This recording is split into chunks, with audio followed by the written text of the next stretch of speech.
ماما پانی سے بات کیوں نہیں کرتی؟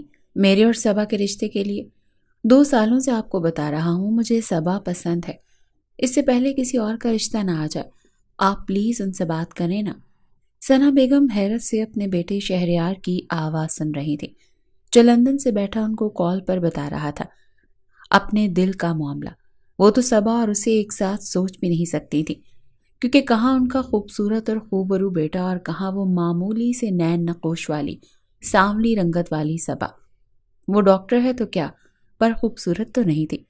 وہ ان کی بہن کی بیٹی ہے تو کیا، پر ان کے ایک لاڈلے بیٹے کے لائق تو نہیں لگتی تھی ان کو۔ یہ ان کا نظریہ تھا اپنی بھانجی کو لے کر۔ ثنا بیگم کے 4 بچے اپنی خالہ نادیہ کو آنی کہتے تھے۔ ثنا بیگم کے 2 بیٹے اور 2 بیٹیاں تھیں۔ سب سے بڑا بیٹا شہریار اور اس کے بعد اسفندیار، اس کے بعد 2 بیٹیاں جن کا نام تانیہ اور ثانیہ تھا، جبکہ نادیہ کے 3 بچے تھے، بڑا بیٹا سعد اور پھر 2 بیٹیاں ردا اور صبا۔ آنی سے کہیں اب تو میں بھی سیٹل ہو جاؤں گا کچھ وقت میں، وہ ڈاکٹر بن رہی ہے تو کیا میں بھی کم نہیں ہوں؟ تم سے بہتر تو نہیں ہے وہ، ثنا بیگم نے ناگواری سے کہا۔ فون پر شہریار ان کی ناگواری کیا محسوس کرتا، وہ تو بس اپنی کہے جا رہا تھا۔ موقع دیکھ کر بات کروں گی نا، تمہیں پتا ہے نا ان دنوں کی بڑی بہن ردا کے رشتے کی باتیں چل رہی ہیں، تو اس بیچ میں کیسے ایسی بات کروں؟ ردا کا رشتہ ہو جائے پھر میں بات کرتی ہوں۔ انہوں نے اپنے طریقے سے ٹالنا چاہا اپنے لاڈلے بیٹے کو، اور ویسے بھی کتنا وقت وہ ٹال سکتی ہیں اپنے بیٹے کو، کچھ نہ کچھ تو ان کو کرنا ہی تھا۔ کچھ دیر اور بات کر کے شہریار نے فون تو رکھ دیا، پر ماں کو عجیب سی بے چینی میں مبتلا کر دیا۔ ثنا بیگم سر پکڑ کر بیٹھ گئی۔ کیسے سمجھاؤں شہریار کو کہ صبا اس کے لائق نہیں؟ اتنی معمولی شکل کی لڑکی ڈاکٹر ہے تو کیا ہوا، میرے ہیرے جیسے بیٹے کے ساتھ تھوڑی سوٹ کرتی ہے؟ ردا کے لیے کہتا تو پھر بھی سوچتی، پر یہ لڑکی بالکل نہیں۔ وہ خود سے ہی باتیں کیے جا رہی تھی۔ مجھے صبا بالکل پسند نہیں ہے اور میں کبھی اپنے بیٹے کے لیے اسے نہیں مانگوں گی۔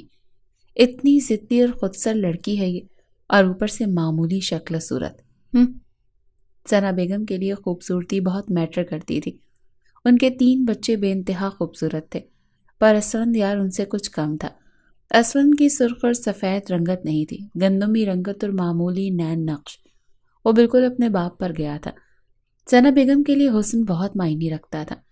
صبا کوئی معمولی لڑکی نہیں تھی، بلکہ پڑھی لکھی ایک doctor, government job first attempt میں مل گئی تھی۔ وہ ایک سمجھدار لڑکی تھی۔ بس ایک بات جو اسے اپنے خاندان سے الگ رکھتی تھی وہ تھا اس کا کم حسین ہونا، اور اس پر اس کا کانفیڈنٹ ہونا کہ وہ جیسی ہے اس میں خوش ہے۔ اسے کبھی اس بات کا کمپلیکس نہیں تھا کہ اس کی رنگت دبتی ہوئی ہے اس کے دوسرے بھائی بہن اور کزنز کی بنسبت۔ ثنا بیگم کو وہ کبھی اتنی خاص کوئی پسند نہیں تھی، پر اصل نفرت تب ہوئی جب ایک دن وہ اپنی بہن کے گھر تھی اور وہاں کچھ مہمان آئے ہوئے تھے۔ مہمان ڈرائنگ روم میں تھے اور وہ لاؤنج میں کھڑی تھی۔ اس کی نظر ثواب اور بڑی جو بے پرواہ ہو کر تھوڑے بکھرے بالوں کے ساتھ ڈرائنگ روم کی طرف بڑھ رہی تھی، کیونکہ اس کے چچا آئے ہوئے تھے۔ وہ ان کو سلام کرنے جا رہی تھی تو بے ساختہ ثنا بیگم نے اسے روک کر کہا، جاؤ پہلے اپنا حلیہ درست کر کے آؤ، پھر جا کر ملنا۔ ان دنوں اس کا میڈیکل کا انٹری ٹیسٹ کا ایگزام نزدیک تھا، تو زیادہ تر پڑھائی میں مصروف رہتی تھی اور اپنے حلیے سے بھی لاپرواہ ہو گئی تھی۔ وہ اپنی خالہ کی بات سن کر اپنے بالوں کو ٹھیک کرتی سر پر دوپٹہ لے کر اندر کی طرف بڑھنے لگی تو ثنا بیگم ناگواری سے بولی، جاؤ جا کر کپڑے بدل کر آؤ، یہ مس میچ کپڑے پہننے ہیں، کسی سے ملنے کی ضرورت نہیں، جاؤ اپنا حلیہ درست کرو۔ اب کے صبا کو شدید برا لگا ان کا ناگواری بھرا انداز، اسی لیے وہ منہ بنا کر ان کی بات کو اگنور کرتی ہوئی آگے بڑھ گئی اور ڈرائنگ روم میں جا کر اپنے چچا چچی کے پاس سلام دعا کرنے کے بعد بیٹھی باتیں کرتی رہی۔ وہ جو چند منٹ کے لیے آئی تھی سلام کرنے، وہ کافی دیر بیٹھ گئی، وہ بھی مزے سے ان سے باتیں کر رہے تھے۔ ثنا بیگم جن کو ہمیشہ سب نے عزت دی اور ان کی ہر بات کو اہمیت دی، یوں چھٹانگ بھر کی لڑکی نے ان کو اگنور کر کے اپنی منمانی کی۔ یہ بات ان کے دل میں گھر کر گئی اور پھر کبھی وہ اس سے سیدھے منہ بات نہ کرتی۔ صبا تو بھول گئی یہ بات، پر ثنا بیگم نے کبھی اس بات کو بھلایا نہیں۔ یوں ایک انچاہی لڑکی تھی صبا ان کے لیے۔ اب یوں ان کے بیٹے کا کہنا ہے کہ وہ اس کے سوا کسی کو سوچ نہیں سکتا۔ ابھی اس بات کو کچھ ہی دن ہوئے تھے کہ انہیں پتہ چلا تانیہ سعد کو پسند کرتی ہے اور اسی سے شادی کرنا چاہتی ہے۔ انہیں اس رشتے پر کوئی اعتراض نہیں تھا۔ مجھے اعتراض نہیں، تم سعد سے کہو رشتے کے لیے بھیجے اپنے ماں باپ کو، مجھے کوئی اعتراض نہیں ہے، اور نہ ہی تمہارے بابا کریں گے۔ ثنا بیگم نے کہا اپنی بیٹی تانیہ سے، جو ان کے بھانجے سعد کو پسند کرتی ہے۔ ماما سعد نہیں آئے گا رشتے کی بات کرنے جب تک اس کی دونوں بہنوں کی کہیں بات پکی نہ ہو جائے۔ ردا آپی کی تو بات چل رہی ہے، بس اب صبا کی کہیں بات پکی نہیں ہو جاتی تب تک سعد خالہ کو نہیں بتائیں گے، تانیہ نے کہا، جس پر وہ بولی تو ویٹ کرتے ہیں صبا کا کہیں رشتہ پکا ہو جائے۔ صبا اور تانیہ میں صرف 6 مہینے کا فرق تھا۔ تانیہ 6 مہینے بڑی تھی جبکہ صبا چھوٹی۔ ایک طرف تانیہ نے تو اپنی ماں کو بتا دیا کہ وہ سعد کو پسند کرتی ہے، پر دوسری طرف سعد چاہ کر بھی اپنے ماں باپ کو بتا نہیں پا رہا تھا کہ وہ تانیہ کو پسند کرتا ہے۔ حالانکہ ایسا نہیں تھا کہ سعد کے ماں باپ کنزرویٹو تھے یا وہ بچوں کو اس قسم کی آزادی نہیں دیتے تھے۔ رشید صاحب نے ہمیشہ اپنے بچوں کو ہر بات کہنے کی آزادی دی تھی، بس یہاں بات تھی تو اصول کی تھی۔ رشید صاحب نے ہمیشہ سعد کو یہی سمجھایا اور سکھایا تھا کہ وہ 2 چھوٹی بہنوں کا اکلوتا بڑا بھائی ہے، اسی لیے پہلے اس کی بہنوں کے رشتے ہوں گے، پھر اس کا ہوگا جو ہوگا، اس کی پسند سے پوچھ کر ہی۔ اس لیے سعد کی ہمت ہی نہیں ہو رہی تھی اپنے پیرنٹس کو بتانے کی۔ ویسے بھی تانیہ کی کہیں بات بھی نہیں چل رہی تھی کہ کوئی پریشانی یا فکر ہو، اسی لیے وہ انتظار کر سکتا تھا کہ جب تک اس کی بہنوں کے رشتے نہیں ہو جاتے۔ ابھی تو صرف ردا کی بات چل رہی تھی تو کیسے وہ خود بات کرتا، ابھی صبا کے بعد ہی اس نے سوچنا تھا اپنا۔ اتنی سی بات نے اس کے منہ کو تالا لگا دیا تھا۔ وہ نہیں چاہتا تھا کہ کبھی اس کے ماں باپ کہیں کہ بہنوں سے پہلے اس نے اپنے رشتے کا سوچ لیا۔ اسے نہیں پتا تھا کہ اس کی چپ کا اسے ان قریب کتنا بڑا نقصان ہونے والا ہے۔ ردا کا رشتہ چٹ منگنی پٹ بیوالا ہوا۔ تانیہ اور سعد کی محبت دن بدن ایک دوسرے کے لیے بڑھتی جا رہی تھی اور ثنا بیگم سب دیکھ رہی تھی، وہ بھی خاموشی سے۔ دوسری طرف شہریار نے بھی پریشان کیا ہوا تھا ثنا بیگم کو۔ ہمیشہ سے شہریار کی عادت تھی، ہر بات صرف اپنی ماں سے شیئر کرتا تھا، کبھی اپنے باپ کو نہیں بتاتا تھا۔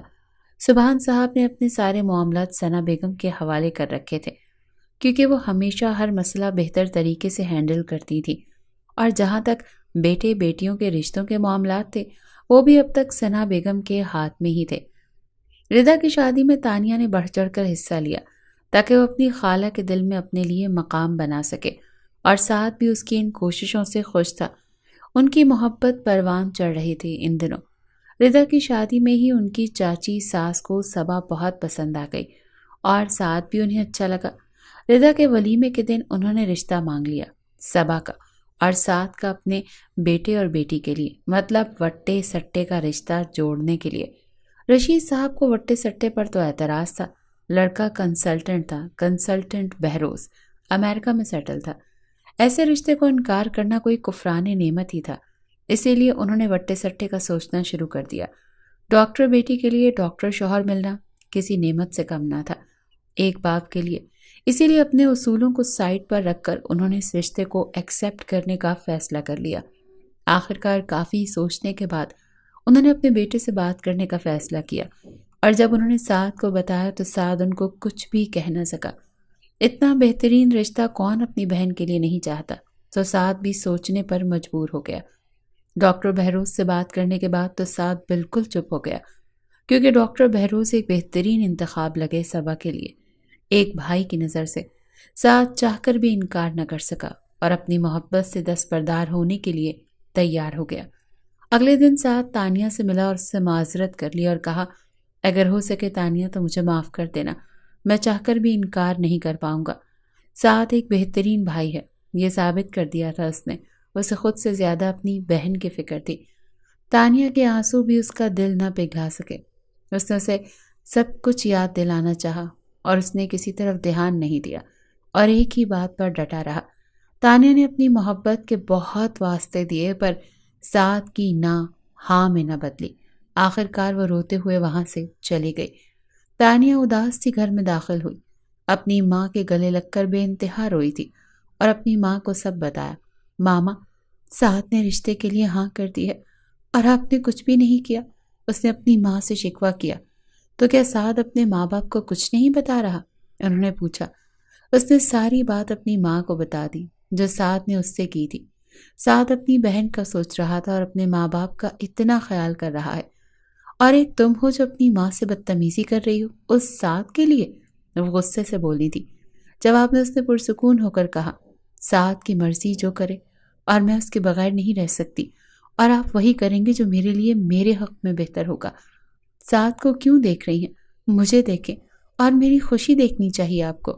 مجھے نہیں دیکھنا سعد اپنے ماں باپ کے لیے کیا کیا کر رہا ہے، آپ اپنی بیٹی کے لیے کیا کریں گی، آپ کو یہ بتانا ہے، اور مجھے دیکھنا ہے کہ میری ماں میرے لیے کیا کر سکتی ہے۔ انہوں نے بے چینی سے پہلو بدلا اپنی بیٹی کی بات پر اور سوچا کہ میری اولاد ہی نالائق ہے، ضرور میری پرورش میں کوئی کمی رہ گئی ہوگی، تبھی میری اولاد مجھ سے ایسے بات کر رہی ہے۔ ایک طرف شہریار اور دوسری طرف تانیہ، دونوں نے ان کو پریشان کر دیا تھا۔ وہ سر پکڑ کر بیٹھ گئی۔ تانیہ نے روتے ہوئے کہا، اگر مجھے ساتھ نہ ملا تو خدا کی قسم امی، میں اپنی جان لے لوں گی، میں زہر کھا لوں گی، میں کسی اور کو اپنے ساتھ کبھی سوچ بھی نہیں سکتی سوائے ساتھ کے۔ بکواس بند کرو اپنی، اگر اتنی محبت ساتھ کو تمہارے ساتھ ہوتی تو یہ نہ کرتا، اور یہ دھمکیاں اسے دیتی تاکہ اپنے ماں باپ کو لے کر آتا، نہ کہ یہاں بیٹھ کر مجھے شرمندہ کرتی۔ تم جیسی اولادیں ثابت کرتی ہیں کہ ضرور ماں نے تربیت اچھی نہیں کی، اور واقعی میری تربیت میں کمی رہ گئی ہوگی۔ تانیہ، مجھے افسوس رہے گا کہ میں تمہاری تربیت صحیح سے نہ کر سکی۔ نادیہ کی تربیت اچھی ہے، تبھی تو اس کی اولاد اتنی لائق نکلی ہے، اور میری اولاد نالائق ہے۔ ثنا بیگم کو دونوں بچوں نے افسوس میں ڈال دیا تھا، اور وہ نہیں چاہتی تھی کہ ان کی بیٹی کی خوشی ادھوری رہے، پر صبا انہیں کسی صورت شہریار کے لیے قبول نہیں تھی۔ سبحان صاحب تو اپنے بچوں کی طرف سے بے فکر ہو گئے تھے، ہر ذمہ داری ثنا بیگم پر ڈال دی تھی، اسی لیے ان کو اس سارے قصے میں کسی چیز کی کوئی خبر نہیں تھی۔ اگلے دن ثنا بیگم ملنے گئیں اپنی بہن کے گھر۔ کل رات سارے فیصلے کر چکی تھی کہ انہیں کیا کرنا ہے آگے۔ نادیہ بیگم بے انتہا خوش ہوئیں اپنی بہن کو دیکھ کر۔ مل ملانے کے بعد دونوں آ کر صوفوں پر بیٹھ گئیں۔ اس سے پہلے دونوں بہنوں میں کوئی بات ہوتی، رشید صاحب بھی وہیں آ گئے۔ ثنا کو دیکھ کر سلام دعا ہوئی، اور ان کے بیچ تھوڑی بہت فارمل باتوں کے بعد خود ہی نادیہ بیگم نے بتایا کہ صبا اور سعد کے لیے جو رشتہ آیا ہے، اور بتایا کہ صبا اور سعد کو کوئی اعتراض نہیں ہے، اور عنقریب وہ ہاں کہنے والے ہیں ان لوگوں کو۔ ثنا بیگم نے پہلو بدلا، آخر کو انہیں بات تو کہیں سے شروع کرنی تھی، اور انہوں نے گلا تر کرتے ہوئے کہا، میں تو کچھ اور ہی سوچ کر آئی تھی، اور آپ لوگ تو دوسری بات لے کر بیٹھ گئے۔ کیا مطلب آپا؟ میں سمجھا نہیں۔ رشید صاحب اور نادیہ بیگم نے ایک دوسرے کو دیکھا، اور رشید صاحب نے کہا، میں تو یہاں اپنے اسفند کے لیے صبا کا رشتہ چاہ رہی تھی کہ بدلے میں تانیہ اور سعد کا رشتہ ہو جائے، ایسا سوچ کر آئی تھی، مجھے کیا پتا تھا، پر تو پہلے سے ہی سب کچھ طے ہو گیا ہے۔ ثنا بیگم نے نم آنکھوں کو صاف کرتے ہوئے کہا، سچ آپا؟ پر آپ نے تو پہلے کبھی کوئی ایسا اشارہ ہی نہیں دیا، اور نہ کبھی کہا۔ نادیہ بیگم نے رشید صاحب کو دیکھتے ہوئے کہا، کیسے کہتی، تم بتاؤ؟ میں نے سمجھا میرے اپنے ہیں، جلد یا دیر ہم آپس میں جڑیں گے، مجھ سے تو آنے میں دیر ہو گئی۔ کوئی بات نہیں، ابھی وقت نہیں گیا، میری جھولی میں میری خوشیاں ڈال دو تم دونوں۔ وہ بڑے مان سے بولی تھی۔ نادیہ بیگم اور رشید صاحب تو سوچ میں ہی پڑ گئے تھے۔ ان دونوں کو سوچ میں ڈوبا دیکھ کر وہ دوبارہ بولی، آپ سوچ کر بتا سکتے ہیں، اگر آپ کو مناسب لگے تو۔ میرا اسفند بہت چاہتا ہے صبا کو، اور اس کا بہت خیال رکھے گا۔ کچھ لمحوں کی خاموشی کے بعد ایک لمبی سانس کھینچ کر وہ دوبارہ بولی کہ اپنے تو پھر بھی اپنے ہی ہوتے ہیں، غیر کبھی اپنوں کی جگہ نہیں لے سکتے۔ میں اپنے دونوں بچوں کا رشتہ آپ لوگوں کے ساتھ جوڑنا چاہتی ہوں، میں اپنی بہن کے ساتھ جوڑنا چاہتی ہوں۔ اگر آپ کو اسفند کمتر لگے صبا کے لیے تو میں آپ کی خوشی کے لیے شہریار کا بھی رشتہ ڈالنے کو تیار ہوں، پر میں اپنی بہن کے ساتھ جڑنا چاہتی ہوں۔ شہریار کو میں کسی بھی طرح منا لوں گی، بس میں جڑنا چاہتی ہوں اپنی بہن کے ساتھ۔ انہوں نے اس قدر محبت سے لبریز لہجے میں کہا کہ نادیہ اور رشید بہت کچھ سوچنے پر مجبور ہو گئے۔ کتنے لمحے چپ چاپ گزر گئے، کوئی کسی سے کچھ نہیں کہہ رہا تھا۔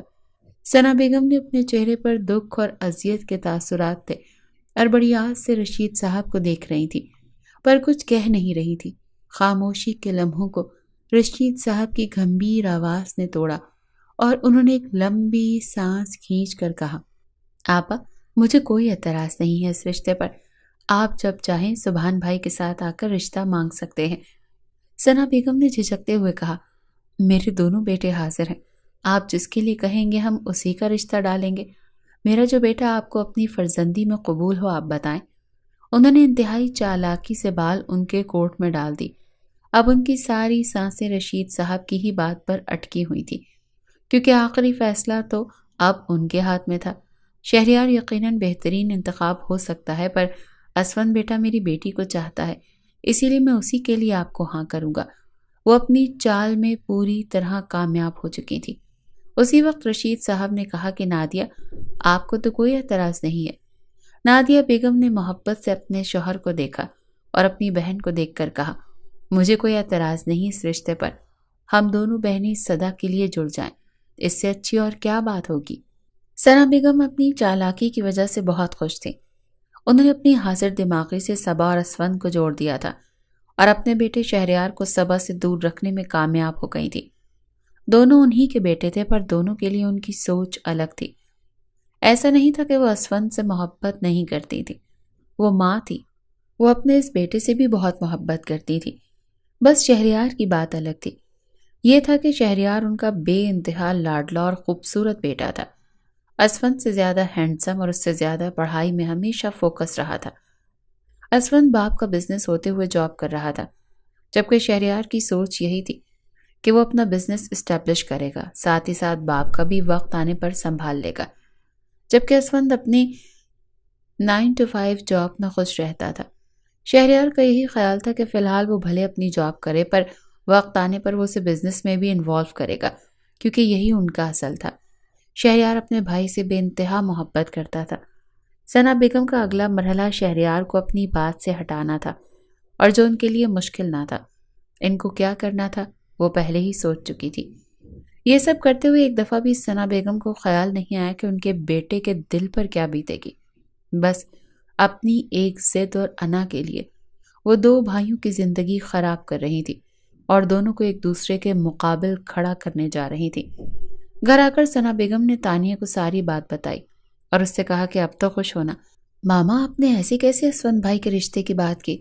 آپ کو شہریار بھائی کا نام لینا چاہیے تھا نا، وہ زیادہ بہتر آپشن تھا صبا کے لیے۔ اور جہاں تک میرا خیال ہے، میں نے خود محسوس کیا ہے بھائی کا بہت انٹرسٹ ہے صبا کی طرف، تانیہ پرسوچ انداز میں بولی تھی۔ ثنا بیگم نے چونک گئی اور اپنی بیٹی کی بات سن کر انہوں نے پوچھا کہ تم سے شہریار نے کہا ہے کہ وہ پسند کرتا ہے صبا کو؟ نہیں، انہوں نے کہا تو نہیں ہے، پر مجھے اندازہ ہے، ایسا محسوس کیا ہے میں نے کئی بار کہ وہ خاموشی سے انہیں دیکھتے رہتے تھے۔ جو صبا چاہتی ہے وہ خاموشی سے کر دیتے تھے، وہ اپنی نظروں کے حصار میں رکھا کرتے تھے اسے، خاص کر اس کو مری کے ٹرپ پر محسوس کیا ہے میں نے، تانیہ نے پرسوچ انداز میں کہا۔ ایسے لگ رہا تھا جیسے وہ لمحے اپنے ذہن میں دہرا رہی ہو، جس میں اس نے اپنے بھائی کا رجحان صبا کی طرف محسوس کیا۔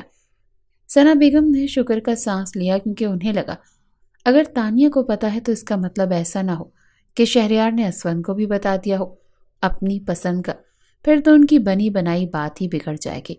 وہ قطعی نہیں چاہتی تھی کہ وہ اپنے لاڈلے اور چہیتے بیٹے کی نظر میں گر جائیں۔ کیا اسفند کو بھی ایسا کوئی اندازہ ہے کہ شہریار صبا کو پسند کرتا ہے؟ ثنا بیگم نے اپنے شک کی تصدیق کے لیے تانیہ سے پوچھا۔ نہیں، مجھے نہیں لگتا اسفند بھائی کو ایسا کوئی شک ہے، تو تم بھی اسفند کو ایسا کوئی شک نہیں ہونے دو گی، ایسی کوئی بات نہیں کرو گی تم اس سے؟ ثنا بیگم نے دو ٹوک انداز میں تانیہ کو کہا۔ اس کا مطلب ہے واقعی شہریار بھائی پسند کرتے ہیں صبا کو؟ میرا یقین صحیح ہے، بتائیں مما۔ شہریار بھائی اپنی بات سوائے آپ کے اور کسی کو نہیں بتاتے، میں آپ کی باتوں سے سمجھ گئی ہوں، آپ کو پتا ہے شہریار بھائی کا۔ صحیح، تم نے صحیح سمجھا، شہریار پسند کرتا ہے صبا کو، پر میں ایسا کبھی نہیں ہونے دوں گی، انہوں نے شدت سے کہا۔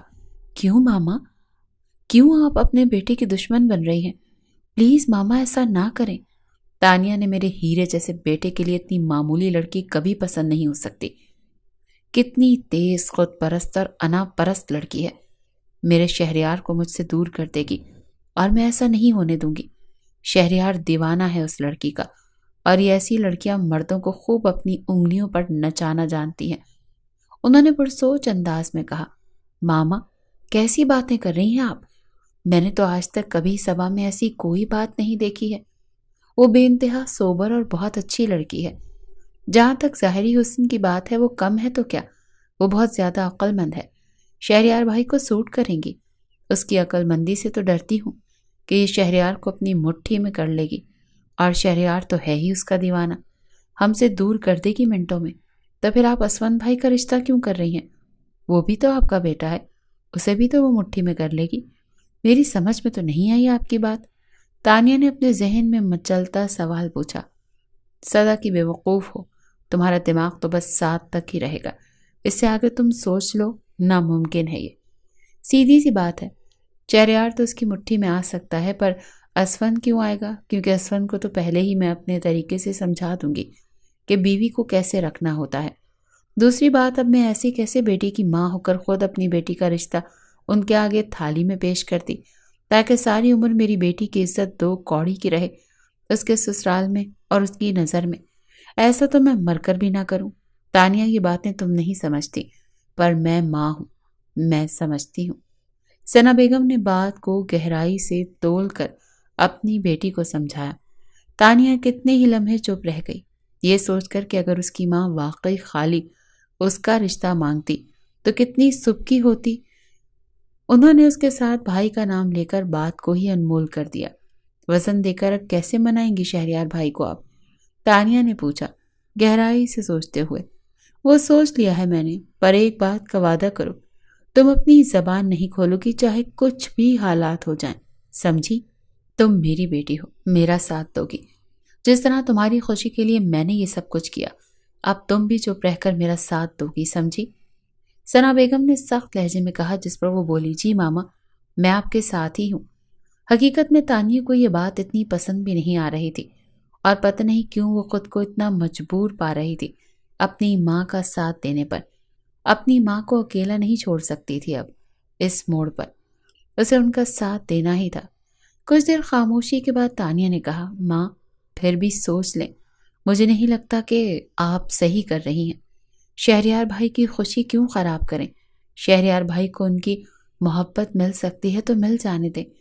اور اسون بھائی تو صبا کے بارے میں کچھ سوچتے ہی نہیں ہیں۔ اسون بھائی کو کیوں شہریار بھائی کے سامنے لا رہی ہیں؟ اور صبا ان کے سامنے رہے گی تو شہریار بھائی کیسے سکون میں رہ سکتے ہیں؟ ان کی تڑپ کا ہی سوچ لیں۔ آپ چاہیں تو اسون بھائی کو بیچ میں لائے بغیر بھی میرا اور ساتھ کا رشتہ کروا دیں، اور صبا کا رشتہ ہو ہی نہ ہمارے گھر۔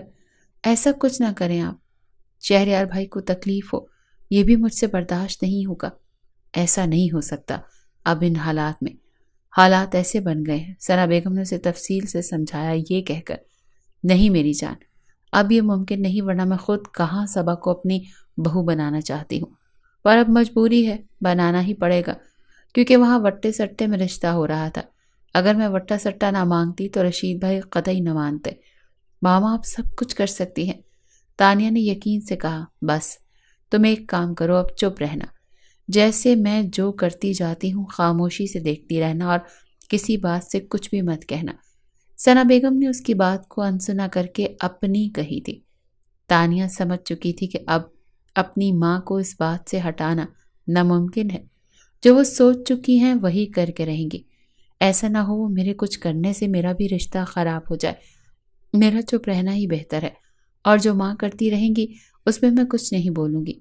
تانیہ سوچ کر مطمئن ہو کر اپنے کمرے کی طرف بڑھ گئی۔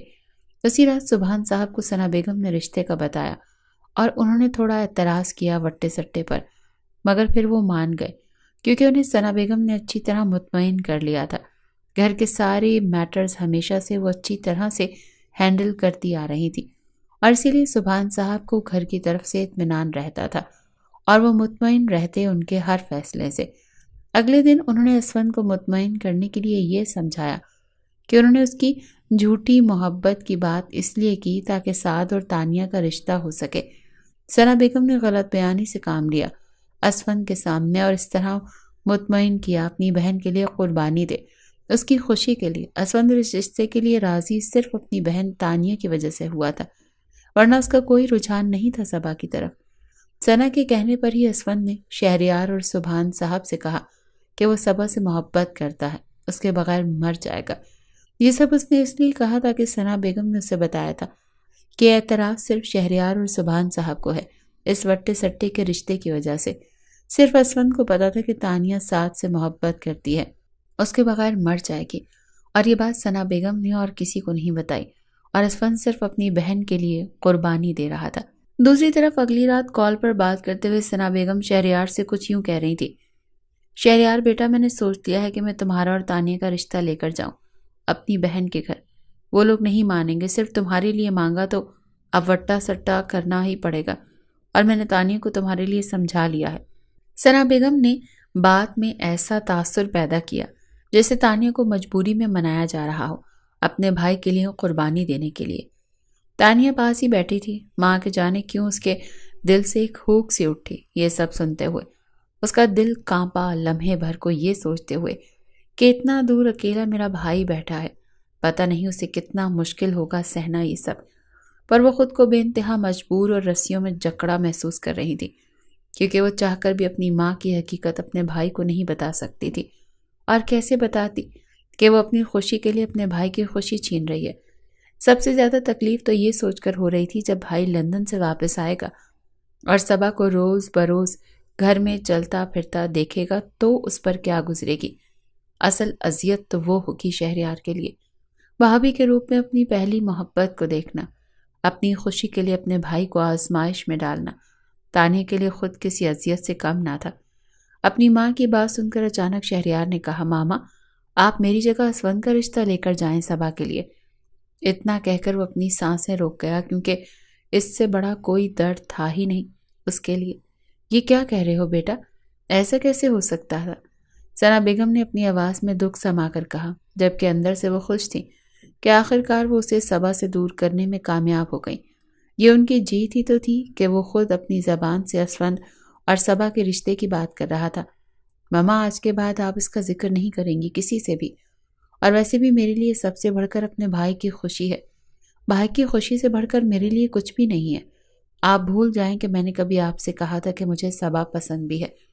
اور تھوڑی دیر ٹھہرنے کے بعد اس نے کہا: آج کے بعد آپ کسی سے میرا ذکر نہیں کریں گی۔ میری محبت کے گواہ اللہ اور آپ ہیں۔ آپ اسفند کو نہیں بتائیں گی کچھ بھی۔ میں اپنے بھائی کے لیے بہت خوش ہوں۔ وہ کس قدر دکھ، درد اور اذیت میں ضبط کرتا ہوا کہہ رہا تھا۔ یہ سب کچھ اس کی ماں کو احساس تک نہ تھا۔ انہوں نے کس طرح شہریار کو اس مقام پر لائی تھی جو وہ خود اپنی محبت سے اپنے ہاتھوں دستبردار ہو رہا تھا۔ ثنا بیگم واقعی بے رحمی کی انتہا پر تھی۔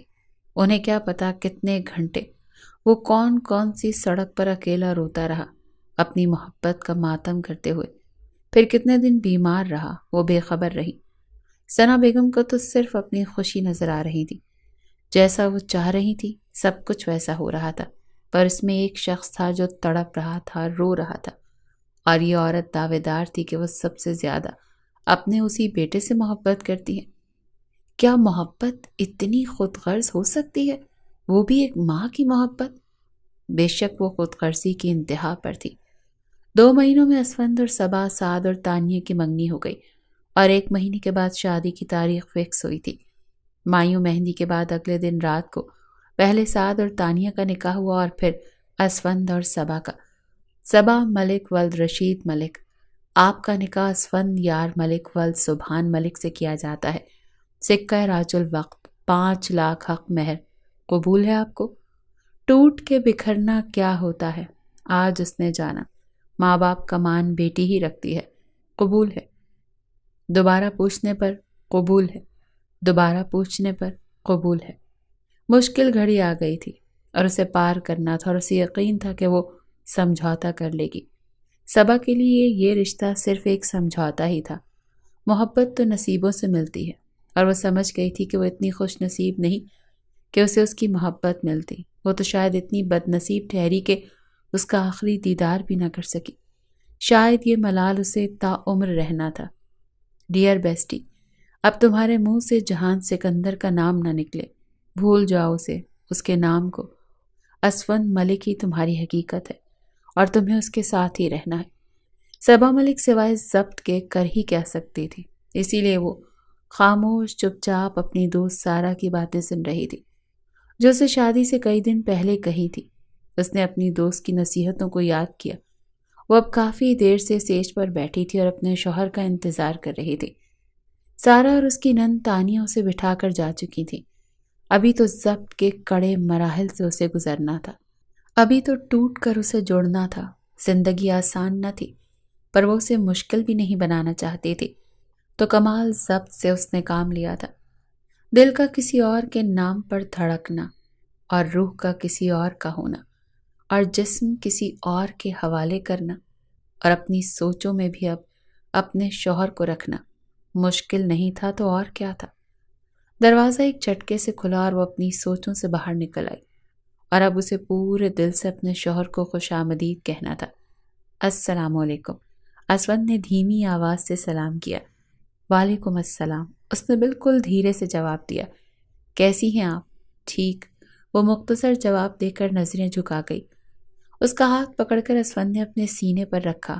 محسوس کرو دھڑکنوں کو، صرف تمہارا ہی نام لے رہی ہیں صبا۔ وہ اپنی نظر جھکا گئی۔ وہ اس کا زیور اتار رہا تھا اور دھیرے دھیرے اپنی محبت کا یقین دلا رہا تھا، اور وہ آنکھیں بند کر کے خود کو اپنے شوہر کے حوالے کر چکی تھی۔ وہ اس کی پور پور پر اپنی چھاپ چھوڑتا چلا گیا۔ ایک آنسو اس کی آنکھ سے بہہ کر تکیے میں جذب ہوا تھا۔ کچھ وقت تو لگنا تھا اپنی پہلی محبت کو بھلانے میں۔ اگلی صبح صبا کی آنکھ دروازہ کھٹکھٹانے سے کھلی۔ اس نے گھڑی کی طرف دیکھا، دن کے 12 بج رہے تھے، اور وہ حیران بھی اتنی دیر تک کہ وہ سوتے رہے۔ نارملی صبح کو 8 بجے یا 9 بجے اٹھ جاتی تھی وہ۔ پھر فریش ہونے کے بعد واش روم کی طرف بڑھ گئی۔ اسے مناسب نہیں لگ رہا تھا دروازہ کھولنا، اور ویسے بھی جس نے بجایا تھا وہ تو بجا کر واپس چلا گیا تھا۔ الماری کے پاس رک کر اس نے اپنے لیے ایک سمپل سوٹ نکالا اور واش روم کی جانب بڑھ گئی۔ آدھے گھنٹے کے بعد وہ باہر آئی تو اس نے دیکھا کہ اسود اپنی چھوٹی بہن تانیہ کے ساتھ باتیں کر رہا تھا۔ ارے بھابھی، یہ کیا؟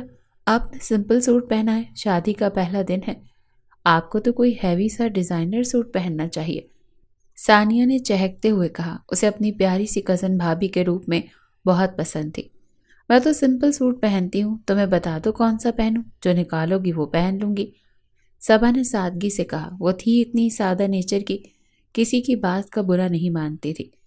ثانیہ الماری کی طرف بڑھ گئی تاکہ سوٹ نکال سکے، اور اس سے پہلے کہ ثنا بیگم آ گئی تھی روم میں، انہوں نے کہا، بیٹا ثانیہ، تم کوئی سوٹ نہ نکالو، تمہاری بھابھی کو خود اپنی پسند سے نکال لیں گی، اور یہ مناسب نہیں لگتا کہ وہ تمہاری چوائس کا ڈریس پہنے۔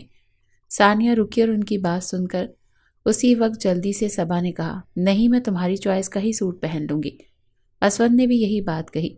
ثانیہ سوٹ پسند کرنے لگی، اور اسی وقت صبا کی ساس نے کہا، بیٹا شام کو ہمیں تانیہ کے یہاں چلنا ہے۔ اسود واش روم چلا گیا، اور پیچھے اس کا موبائل بجنے لگا تو تانیہ نے کال اٹھا لی، کیونکہ اسود تو واش روم چلا گیا تھا۔ بھائی کی کال، واؤ، بھائی کی کال، ضرور بھابھی کے لیے ہوگی، آخر شادی کی مبارکباد جو دینی ہوگی۔ اس کا اشارہ شہریار کی کال کی طرف تھا۔ ثانیہ نے چہک کر کہا۔ ثنا بیگم نے اپنی بیٹی کو گھورا اور جلدی سے اس کے ہاتھ سے موبائل لے کر کہا، لاؤ مجھے دو، میں بات کرتی ہوں اپنے بیٹے سے۔ ثانیہ حیرت سے انہیں دیکھنے لگی، جبکہ صبا اسود کے کپڑے نکالنے لگی جو واش روم جاتے ہوئے اسے کہہ کے گیا تھا نکالنے کو۔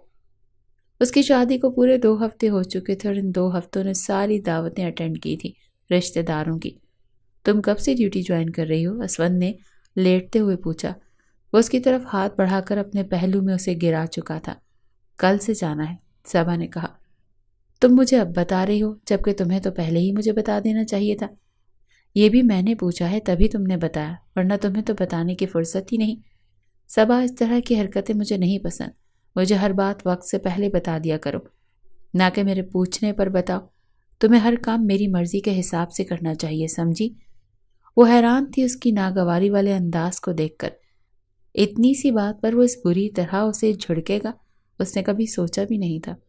وہ اٹھ بیٹھی اس کے پہلو سے اور حیرت سے اسے تکے جا رہی تھی۔ اسے تو آج تک کبھی اس کے بھائی بہنوں نے یا ماں باپ نے بھی نہیں جھڑکا تھا۔ اس کے لیے اتنی سی جھڑک بھی بہت بڑی بے عزتی کے مترادف تھی۔ وہ تو امید نہیں کر سکتی تھی کہ شادی کے 15ویں دن چھوٹی سی بات پر کوئی شخص اس سے اس انداز میں بات کر سکتا ہے۔ اس کی آواز بھی معمول سے زیادہ تیز ہو گئی تھی۔ شاید اسفند کے لیے اس طرح بات کرنا کوئی معمولی بات ہو، پر صبا جیسی لڑکی جسے کبھی ایک لفظ بھی کسی نے نہیں کہا ہو، اس کے لیے اتنی سی بات بھی ناگواری برداشت کرنا مشکل تھا۔ وہ گمسم ہو کر رہ گئی تھی اور آنکھیں نمکین پانیوں سے بھرنے لگی تھی۔ اس لمحے اسفند اس کا یوں اداس ہونا اگنور کرتے ہوئے پھر بولا، میں تم سے کہہ رہا ہوں صبا، تمہارا دھیان کس طرف ہے؟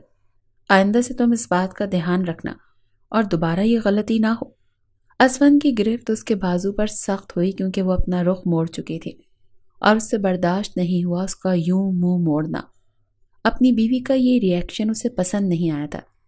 صبا جو وہاں سے اٹھنے لگی تاکہ واش روم میں جا کر چند آنسو بہا سکے، پر وہ اس کی کلائی پکڑ چکا تھا اور اسے خود پر گرا لیا۔ وہ گھبرا کر دور ہونے کی کوشش کرنے لگی تو وہ اپنی گرفت سخت کرتا اسے بیڈ پر لٹا کر اس پر جھکا اور اگلے ہی لمحے پورے استحقاق کے ساتھ وہ اس کے گلے سے دوپٹہ نکال کر سائڈ پر رکھ چکا تھا۔ ہاتھ بڑھا کر اس نے سائڈ لیمپ آف کر دیا۔ صبا کے لیے اس کا لمس برداشت کرنا تھوڑا مشکل تھا۔ شکر ہے اندھیرے نے اس کی آنکھوں کے آنسوؤں کا بھرم رکھ لیا اور وہ اندر ہی اندر رونے لگی۔ اگلی صبح وہ جلدی اٹھی کیونکہ آج نہ صرف اسے اپنی ڈیوٹی پر جانا تھا بلکہ اسفند کو بھی بھیجنا تھا۔ اتنا اسے اندازہ تھا کہ اسفند تھوڑی سی بھی کمی بیشی برداشت نہیں کرتا۔ وہ ان 5 دنوں میں اچھی طرح محسوس کر چکی تھی اور کل رات تو اسے اچھی طرح سمجھا بھی چکا تھا۔ 5 دنوں سے وہ آفس جا رہا تھا جبکہ صبا کا آج فرسٹ ڈے تھا ہاسپٹل کا۔ کہتے ہیں میاں بیوی جتنے دن ساتھ رہتے ہیں ایک دوسرے کے اور جتنے دن گزرتے ہیں ان کی انڈرسٹینڈنگ بڑھتی جاتی ہے، اور یہاں تو عجیب بات تھی، وہ دن بدن الجھتی جا رہی تھی اور اسے اسفند کو سمجھنا تھوڑا سا مشکل لگ رہا تھا۔ شروع میں جتنا اپنا سا وہ لگتا تھا اب اتنا ہی وہ اسے پرایا اور مشکل لگنے لگا تھا۔ ایسا کیوں ہو رہا تھا اس کے ساتھ؟ وہ خود کو سمجھ نہیں پا رہی تھی جبکہ وہ تو خود کو ایڈجسٹ کر چکی تھی۔ اس گھر میں، اس رشتے میں وہ ہر طرح سے اپنے شوہر کو خوش رکھنے کی کوشش کرتی تھی، پر بے چینیاں تھیں کہ بڑھتی چلی جا رہی تھی۔ اسفند جتنا پہلی رات اسے محبت کرنے والا شوہر لگنے لگا تھا، ایسا کچھ اب محسوس نہیں ہوتا۔ شادی کے 15 دنوں کے بعد بھی وہ اس کے عجیب رویے سے بے چین رہنے لگی تھی کیونکہ اسے اس رویے کی بھی عادت نہیں تھی۔ اسے ہمیشہ محبت سے سمجھایا جاتا تھا اگر کسی نے اس کی غلطیاں سمجھانی ہوتی تھی۔ ایسا نہیں تھا کہ صبا کوئی نازک مزاج تھی، پر اسفند کا رویہ ضرورت سے زیادہ سخت مزاج شوہر جیسا تھا۔ وہ ذرا سی غلطی صبا کی برداشت نہیں کرتا تھا۔ اگر کپڑے رکھنے میں تھوڑی سیٹنگ چینج ہو جاتی تو اس پر غصہ کرنے لگتا، بنیان اور موزے کوئی اپنی جگہ پر نہ ہوتے یا اس کی چیزوں کی سیٹنگ تھوڑی سی بدل جاتی تو وہ صبا سے شدید غصہ کرنے لگتا کیونکہ اسے یہ لاپرواہیاں برداشت نہیں تھی۔ وہ عادت کا ایسا ہی تھا، برداشت نہیں تھی اس میں۔ وہ تھوڑا تیز بولتا تو صبا گھبرا جاتی تھی۔ وہ لڑکی جو اتنا بولتی تھی اسے چپ لگ گئی تھی شادی کے بعد۔ صبا کی بنسبت تانیہ دن بدن نکھرتی جا رہی تھی اور وہیں دوسری طرف صبا الجھن کا شکار ہوتی جا رہی تھی۔ آج شادی کے بعد پہلی دفعہ جا رہی تھی۔ اسے شوق تھا ہاسپٹل میں اس کے کولیگز بھی تعریف کریں اس کی۔ سب دلہنوں کی طرح وہ بھی چاہتی تھی کہ نئی دلہن والا روپ اس پر نظر آئے۔ آج اس کے چہرے کی خوشی بھی انوکھی تھی۔ کچن میں اس کی ساس پہلے کھڑی تھی تو وہ بولی، لائیں خالہ میں کر دیتی ہوں۔ وہ سہولت سے اسے انکار کر گئی اور بولی، تم بتاؤ ناشتے میں کیا لوگی؟ اس گھر کا ماحول ایسا تھا، گھر میں ہر کام کے لیے نوکر تھے، پر کھانا اور کچن کا سب کام عورتیں کرتی تھیں۔ اس کی بنسبت صبا کے میکے میں ہر کام نوکر کرتا، گھر کی عورتیں بس نظر رکھتی تھیں۔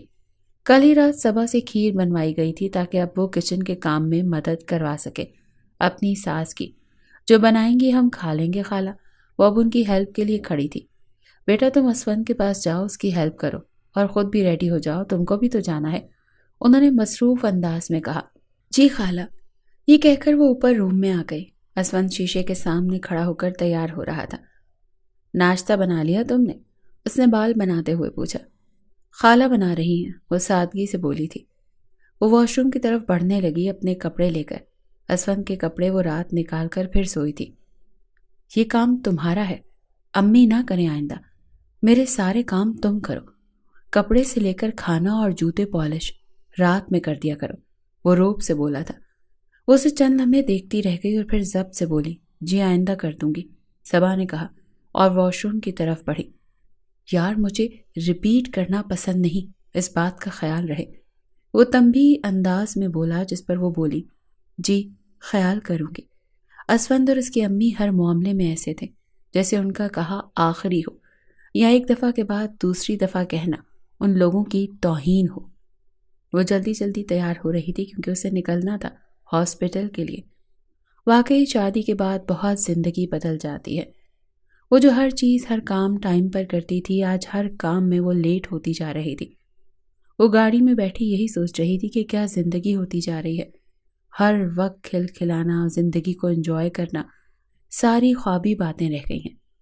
اس نے کلس کر سوچا اور پھر ایک اور سوچ آئی اس کے ذہن میں کہ ازدواجی زندگی واقعی بہت مشکل ہے، اس میں بہت صبر سے کام لینا ہوتا ہے۔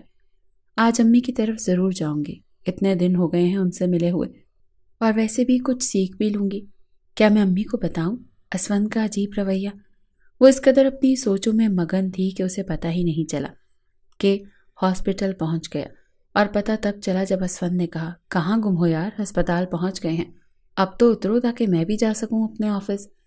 اسفند کی آواز نے اسے سوچوں سے باہر نکالا تو وہ جلدی سے جانے لگی، گاڑی کا دروازہ کھول کر۔ اللہ حافظ جواب میں اس نے بھی کہا اللہ حافظ۔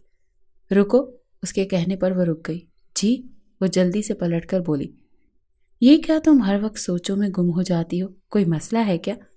گھر پر جو اس طرح کا تمہارا بیہیویئر ہوتا جا رہا ہے، اگر کوئی پرابلم ہے تو مجھے بتاؤ، کیونکہ تم جانتی ہو کہ تمہاری اور میری پرابلمز کا اثر تانیہ اور سعد کی زندگی پر بھی اثر انداز ہو سکتا ہے۔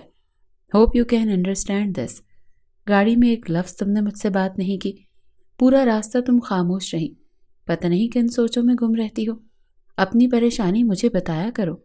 اس کے لہجے سے پتہ نہیں چل رہا تھا کہ وہ ڈانٹ رہا تھا یا پھر روب سے اپنی بات منوا رہا تھا، وہ تو اس کے رویے کو سمجھنے سے ہی قاصر تھی۔ نہیں، ایسی تو کوئی بات نہیں، آپ نے کوئی بات نہیں کی تو میں نے بھی نہیں کی کوئی بات، اور میں کیا سوچوں گی، سب کچھ صحیح تو ہے۔ اس نے اپنی صفائی میں جلدی سے کہا کیا اب میں جاؤں؟ اس نے پوچھا، جس پر وہ بولا ہاں تم جاؤ۔ وہ جلدی سے ہاسپٹل کے گیٹ سے اندر چلی گئی۔ اس نے ایک دفعہ بھی مڑ کر نہیں دیکھا۔ اسفند اسے گھور کر دیکھتا رہا۔ ڈاکٹر صبا فائنلی ہاسپٹل آ ہی گئی۔ کتنا یاد کیا ہم سب نے تم کو، ڈاکٹر سارا نے چہک کر کہا۔ آخر دونوں بچپن کی بیسٹ فرینڈز تھیں اور ایک دوسرے کی رازدار بھی۔ کیسی ہو میری جان؟ اتنا چپ کیوں ہو؟ شادی کے بعد تو لڑکیاں چہکنا شروع ہوتی ہیں اور تم تو الٹا اور زیادہ چپ ہو گئی ہو، کیا بات ہے؟ سارا نے فکر سے کہا تھا، بغور اس کا چہرہ دیکھتے ہوئے، جو نکھرا تو نہیں تھا پر ماتھے کی شکنیں اس کی فکروں کا پتہ دے رہی تھی۔ ذرا سانس تو لینے دو، بتاتی ہوں، بالکل خوش ہوں، مزے میں ہوں۔ اور کچھ؟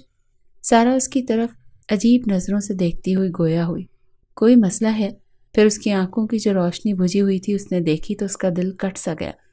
کچھ دیر بعد جب وہ دونوں اکیلی تھیں تو سارا سے رہا نہ گیا اور بولی کیا بات ہے یار، تم ایسی کیوں لگ رہی ہو؟ کوئی پریشانی ہے کیا؟ جہان سکندر بہت یاد آ رہا ہے۔ چپ ہو جاؤ سارا، آج کے بعد کبھی میں جہان سکندر کا نام تمہاری زبان سے نہ سنوں۔ میرا اس شخص سے کوئی واسطہ نہیں ہے، میری زندگی میں صرف اسفند کا وجود ہے اور مجھے اپنے گھر کو دیکھنا ہے، اسے سنبھالنا ہے، کیونکہ میرے ساتھ صرف 2 بندوں کی نہیں، ہم 4 لوگوں کی زندگی کا سوال ہے اور 2 خاندانوں کا بھی سوال ہے۔ آج اس شخص کا نام لے لیا، اگر آج کے بعد کبھی میرے سامنے مت لینا، میرے لیے وہ مر گیا، اور تم بھی یہی سمجھنا، ویسے بھی اس کے لیے تو میرا وجود ہی نہیں ہے، اور میری ایک طرفہ محبت میری شادی کے ساتھ ہی مر گئی ہے، صبا نے ٹھوس لہجے کے ساتھ کہا، اور یہ ایک بیوی نے کہا تھا۔ سارا بس اسے دیکھتی رہ گئی، وہ جانتی تھی اندر سے کس طرح ٹوٹ رہی ہے اس کی دوست۔ وہ شخص ایسا تو نہیں تھا جسے یوں بھول جاتی، کتنے عرصے سے وہ اس کے دل کے تخت پر کسی آقا کی طرح براجمان تھا۔ خدا کرے کبھی کسی کو محبت نہ ہو، اور اگر محبت ہو تو اس میں جدائی نہ ہو۔ صبا نے اسفند کو کال ملائی فارغ ہو کر۔ سلام دعا کے بعد وہ بولا کہو، کس لیے اس وقت تم نے فون کیا؟ کوئی کام ہے؟ اس نے سوچا شاید اسفند بہت زیادہ مصروف ہے اور میں نے اسے ڈسٹرب کر دیا۔ وہ جلدی سے بولی کیا میں آج امی کی طرف یہیں سے چلی جاؤں؟ ایک رات بھی ٹھہر جاؤں گی اگر آپ کی اجازت ہو تو۔ اس کی بات پر اسفند کو غصہ تو شدید آیا پر ضبط کرتا ہوا بولا تم پہلے گھر جاؤ، آرام کرو، شام میں تم سے بات کروں گا، اور آئندہ آفس میں فون کر کے ایسی باتیں مجھ سے مت کیا کرو۔ اگر ایسی کوئی بات کرنی ہو تو رات کو ہی بات کر لیا کرو، یا ایٹ لیسٹ صبح میں سویرے کہہ دیا کرو۔ یہ کیا بات ہوئی؟ ایسی باتیں فون پر کرنے کے لیے ہوتی ہیں۔ فی الحال میں ڈرائیور بھیج دیتا ہوں، تم گھر جاؤ، رات میں بات کریں گے۔ اوکے، رکھتا ہوں فون۔ صبا کو شدید بے عزتی کا احساس ہوا۔ اسفند کے اس طرح بولنے پر وہ سوائے ضبط کر کے اور کیا کر سکتی تھی، اسی لیے ضبط کرتی ہوئی بولی، سنیں، ڈرائیور اور گاڑی آ گئی ہے، میں چلی جاؤں گی، آپ رہنے دیں۔ اس نے جلدی سے کہا۔ اس سے پہلے کہ وہ کال کاٹتی اسفند بولا، کیا تم نے خود فون کر کے ڈرائیور کو اپنے پاس بلایا ہے؟ نمبر ہے اس کا؟ اس کا انداز نارمل سا نہیں تھا۔ صبا کا دل گھبرایا پر وہ ضبط سے بولی، نہیں، خالہ امی کو کہا تھا، انہوں نے بھیجا ہے ڈرائیور۔ اس نے جلدی سے اپنی صفائی پیش کی کہ کہیں اسفند اور غصے نہ ہو جائے۔ گڈ، ڈرائیور کا نمبر رکھنے کی تمہیں ضرورت بھی نہیں ہے۔ جب بھی گاڑی کی ضرورت ہو تو امی سے کہنا یا پھر مجھ سے، سمجھی؟ وہ جلدی سے بولی، جی ٹھیک ہے، گھر پہنچ کر مجھے کال کرنا۔ اوکے، اللہ حافظ، رکھتا ہوں۔ گھر پہنچ کر کال کرنا مت بھولنا، اللہ حافظ۔ اس نے گمسم ہو کر موبائل کو دیکھا اور پھر پرس میں رکھا۔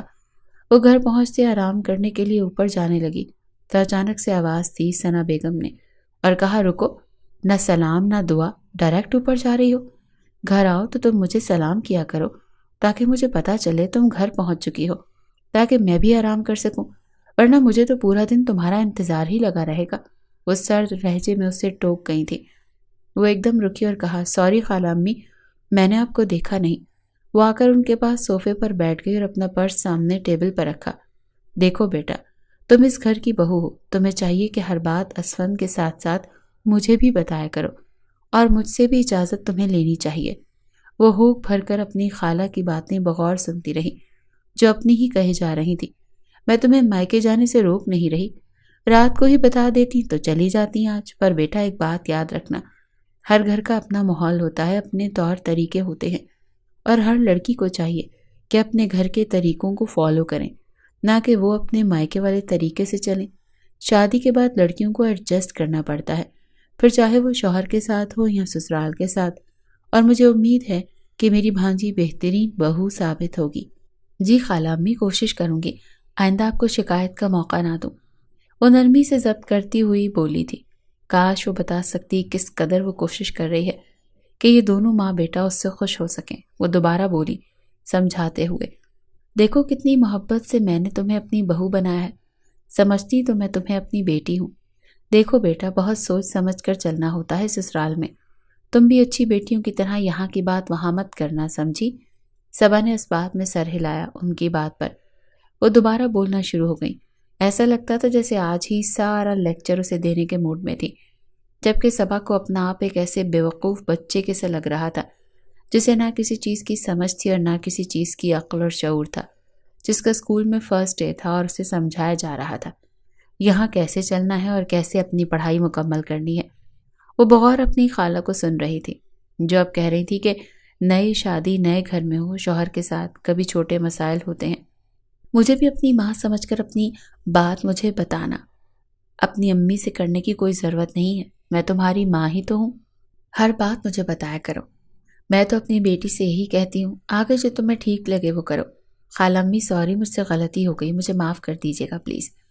وہ صبا کو اچھا خاصا شرمندہ کر چکی تھی۔ اٹس اوکے بیٹا، اچھا بیٹا تم جاؤ آرام کرو، پھر کھانا کھا کر سونا، اوکے؟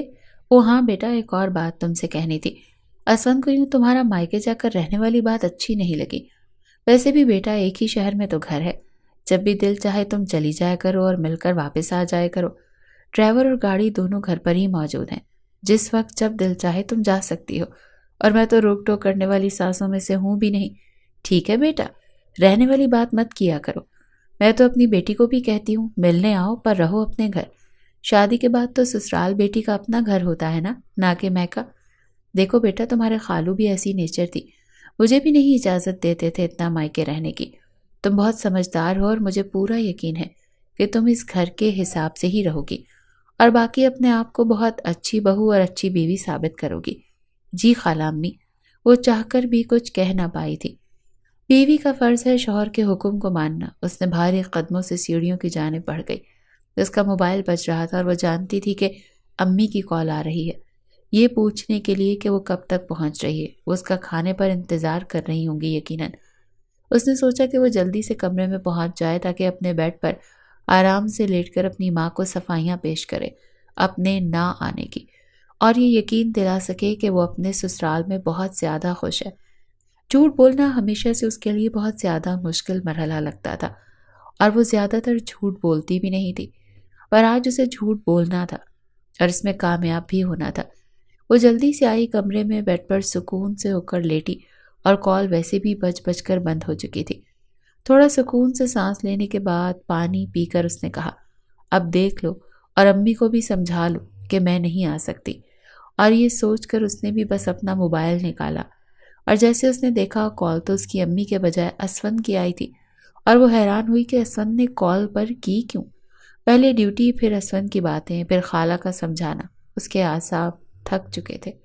پھر آپ اسفند کی کال، ٹینشن تو جائز تھی، اس کی اسفند کو کال اس نے جلدی سے ملائی۔ ایک ہی بیل پر اس نے کال اٹھائی۔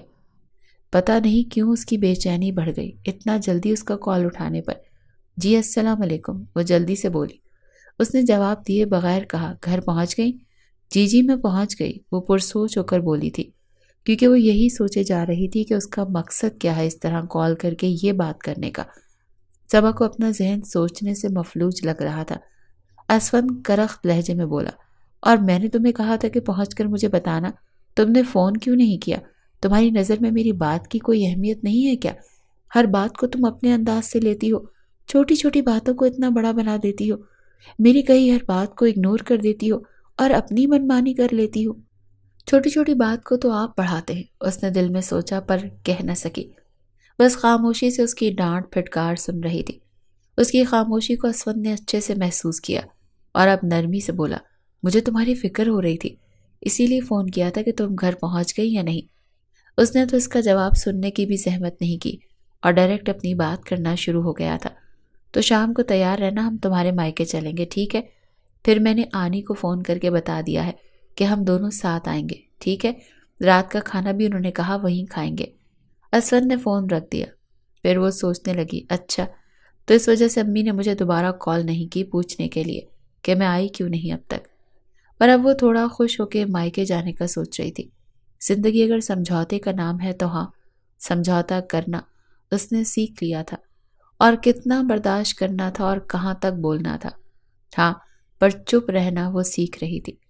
سمجھوتا اور برداشت کرنا اس نے دونوں سیکھ لیا تھا۔ جب بھی کبھی اسفند زور سے بولتا تو وہ جا کر اپنی ساس کو بتاتی، اور اسے پورا یقین تھا کہ اس کا ساتھ دیں گی۔ وہ ہمیشہ باتوں سے اسے بہلا لیتی تھی، وہ زیادہ تر اسے ہی سمجھاتی تھی، شوہر کو کیسے خوش رکھو، اس کی ہر بات مانو، صبر اور حوصلے سے سب برداشت کرو، اور مائکے کچھ نہ بتاؤ۔ وہ اس طرح اس پر حاوی ہو چکی تھی کہ وہ مائکے بالکل کم جاتی، اور اسفند کی کوئی بات زیادہ بری لگتی تو اپنی خالہ کو بتا کر دل ہلکا کر لیتی تھی۔ اسفند کی بیجا روک ٹوک اسے الجھن کا شکار کرتی تھی، پر سمجھ میں نہیں آتا تھا کہ اگر کسی کو وہ بتائے کہ وہ پریشان کیوں ہے تو کیا کہیں گے لوگ۔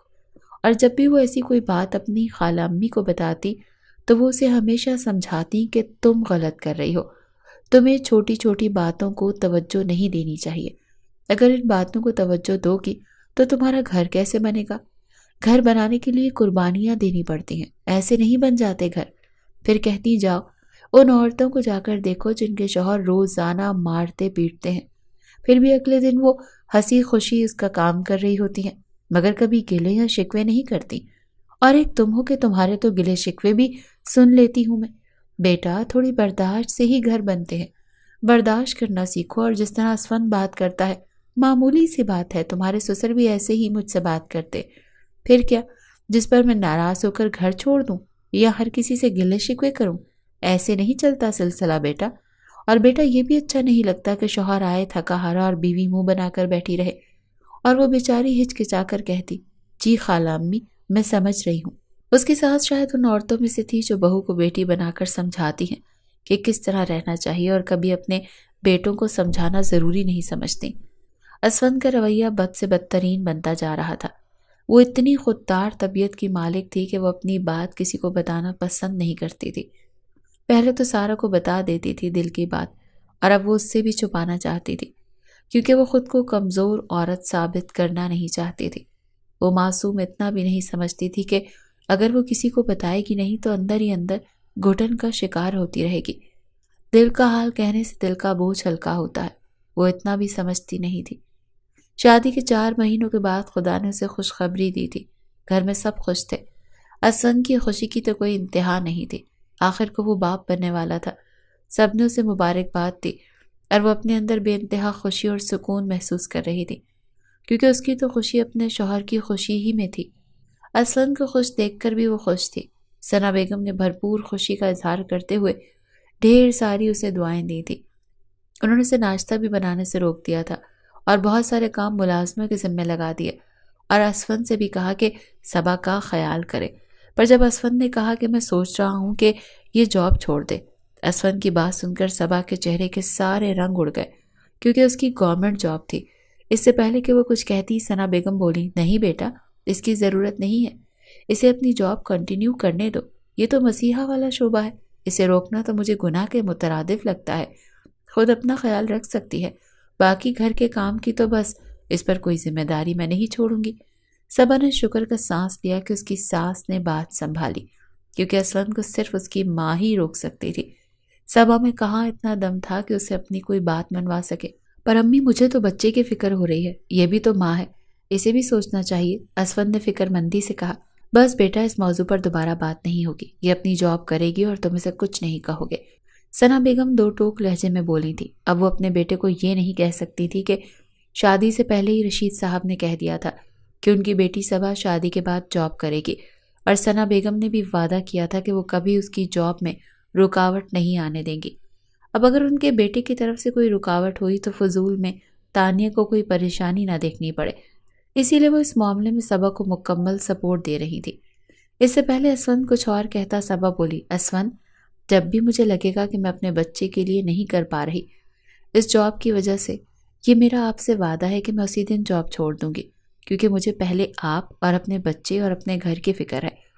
صبا کی بات پر ثنا بیگم مسکرا کر بولی، بس ہو گئی تسلی تمہاری؟ اب تم صبا سے کچھ نہیں کہو گے، بس اسے سکون سے جاب کرنے دو گے اور اس کا بھرپور ساتھ دو گے۔ جی امی، آپ فکر نہ کریں، وہ تابیداری سے بولا تھا۔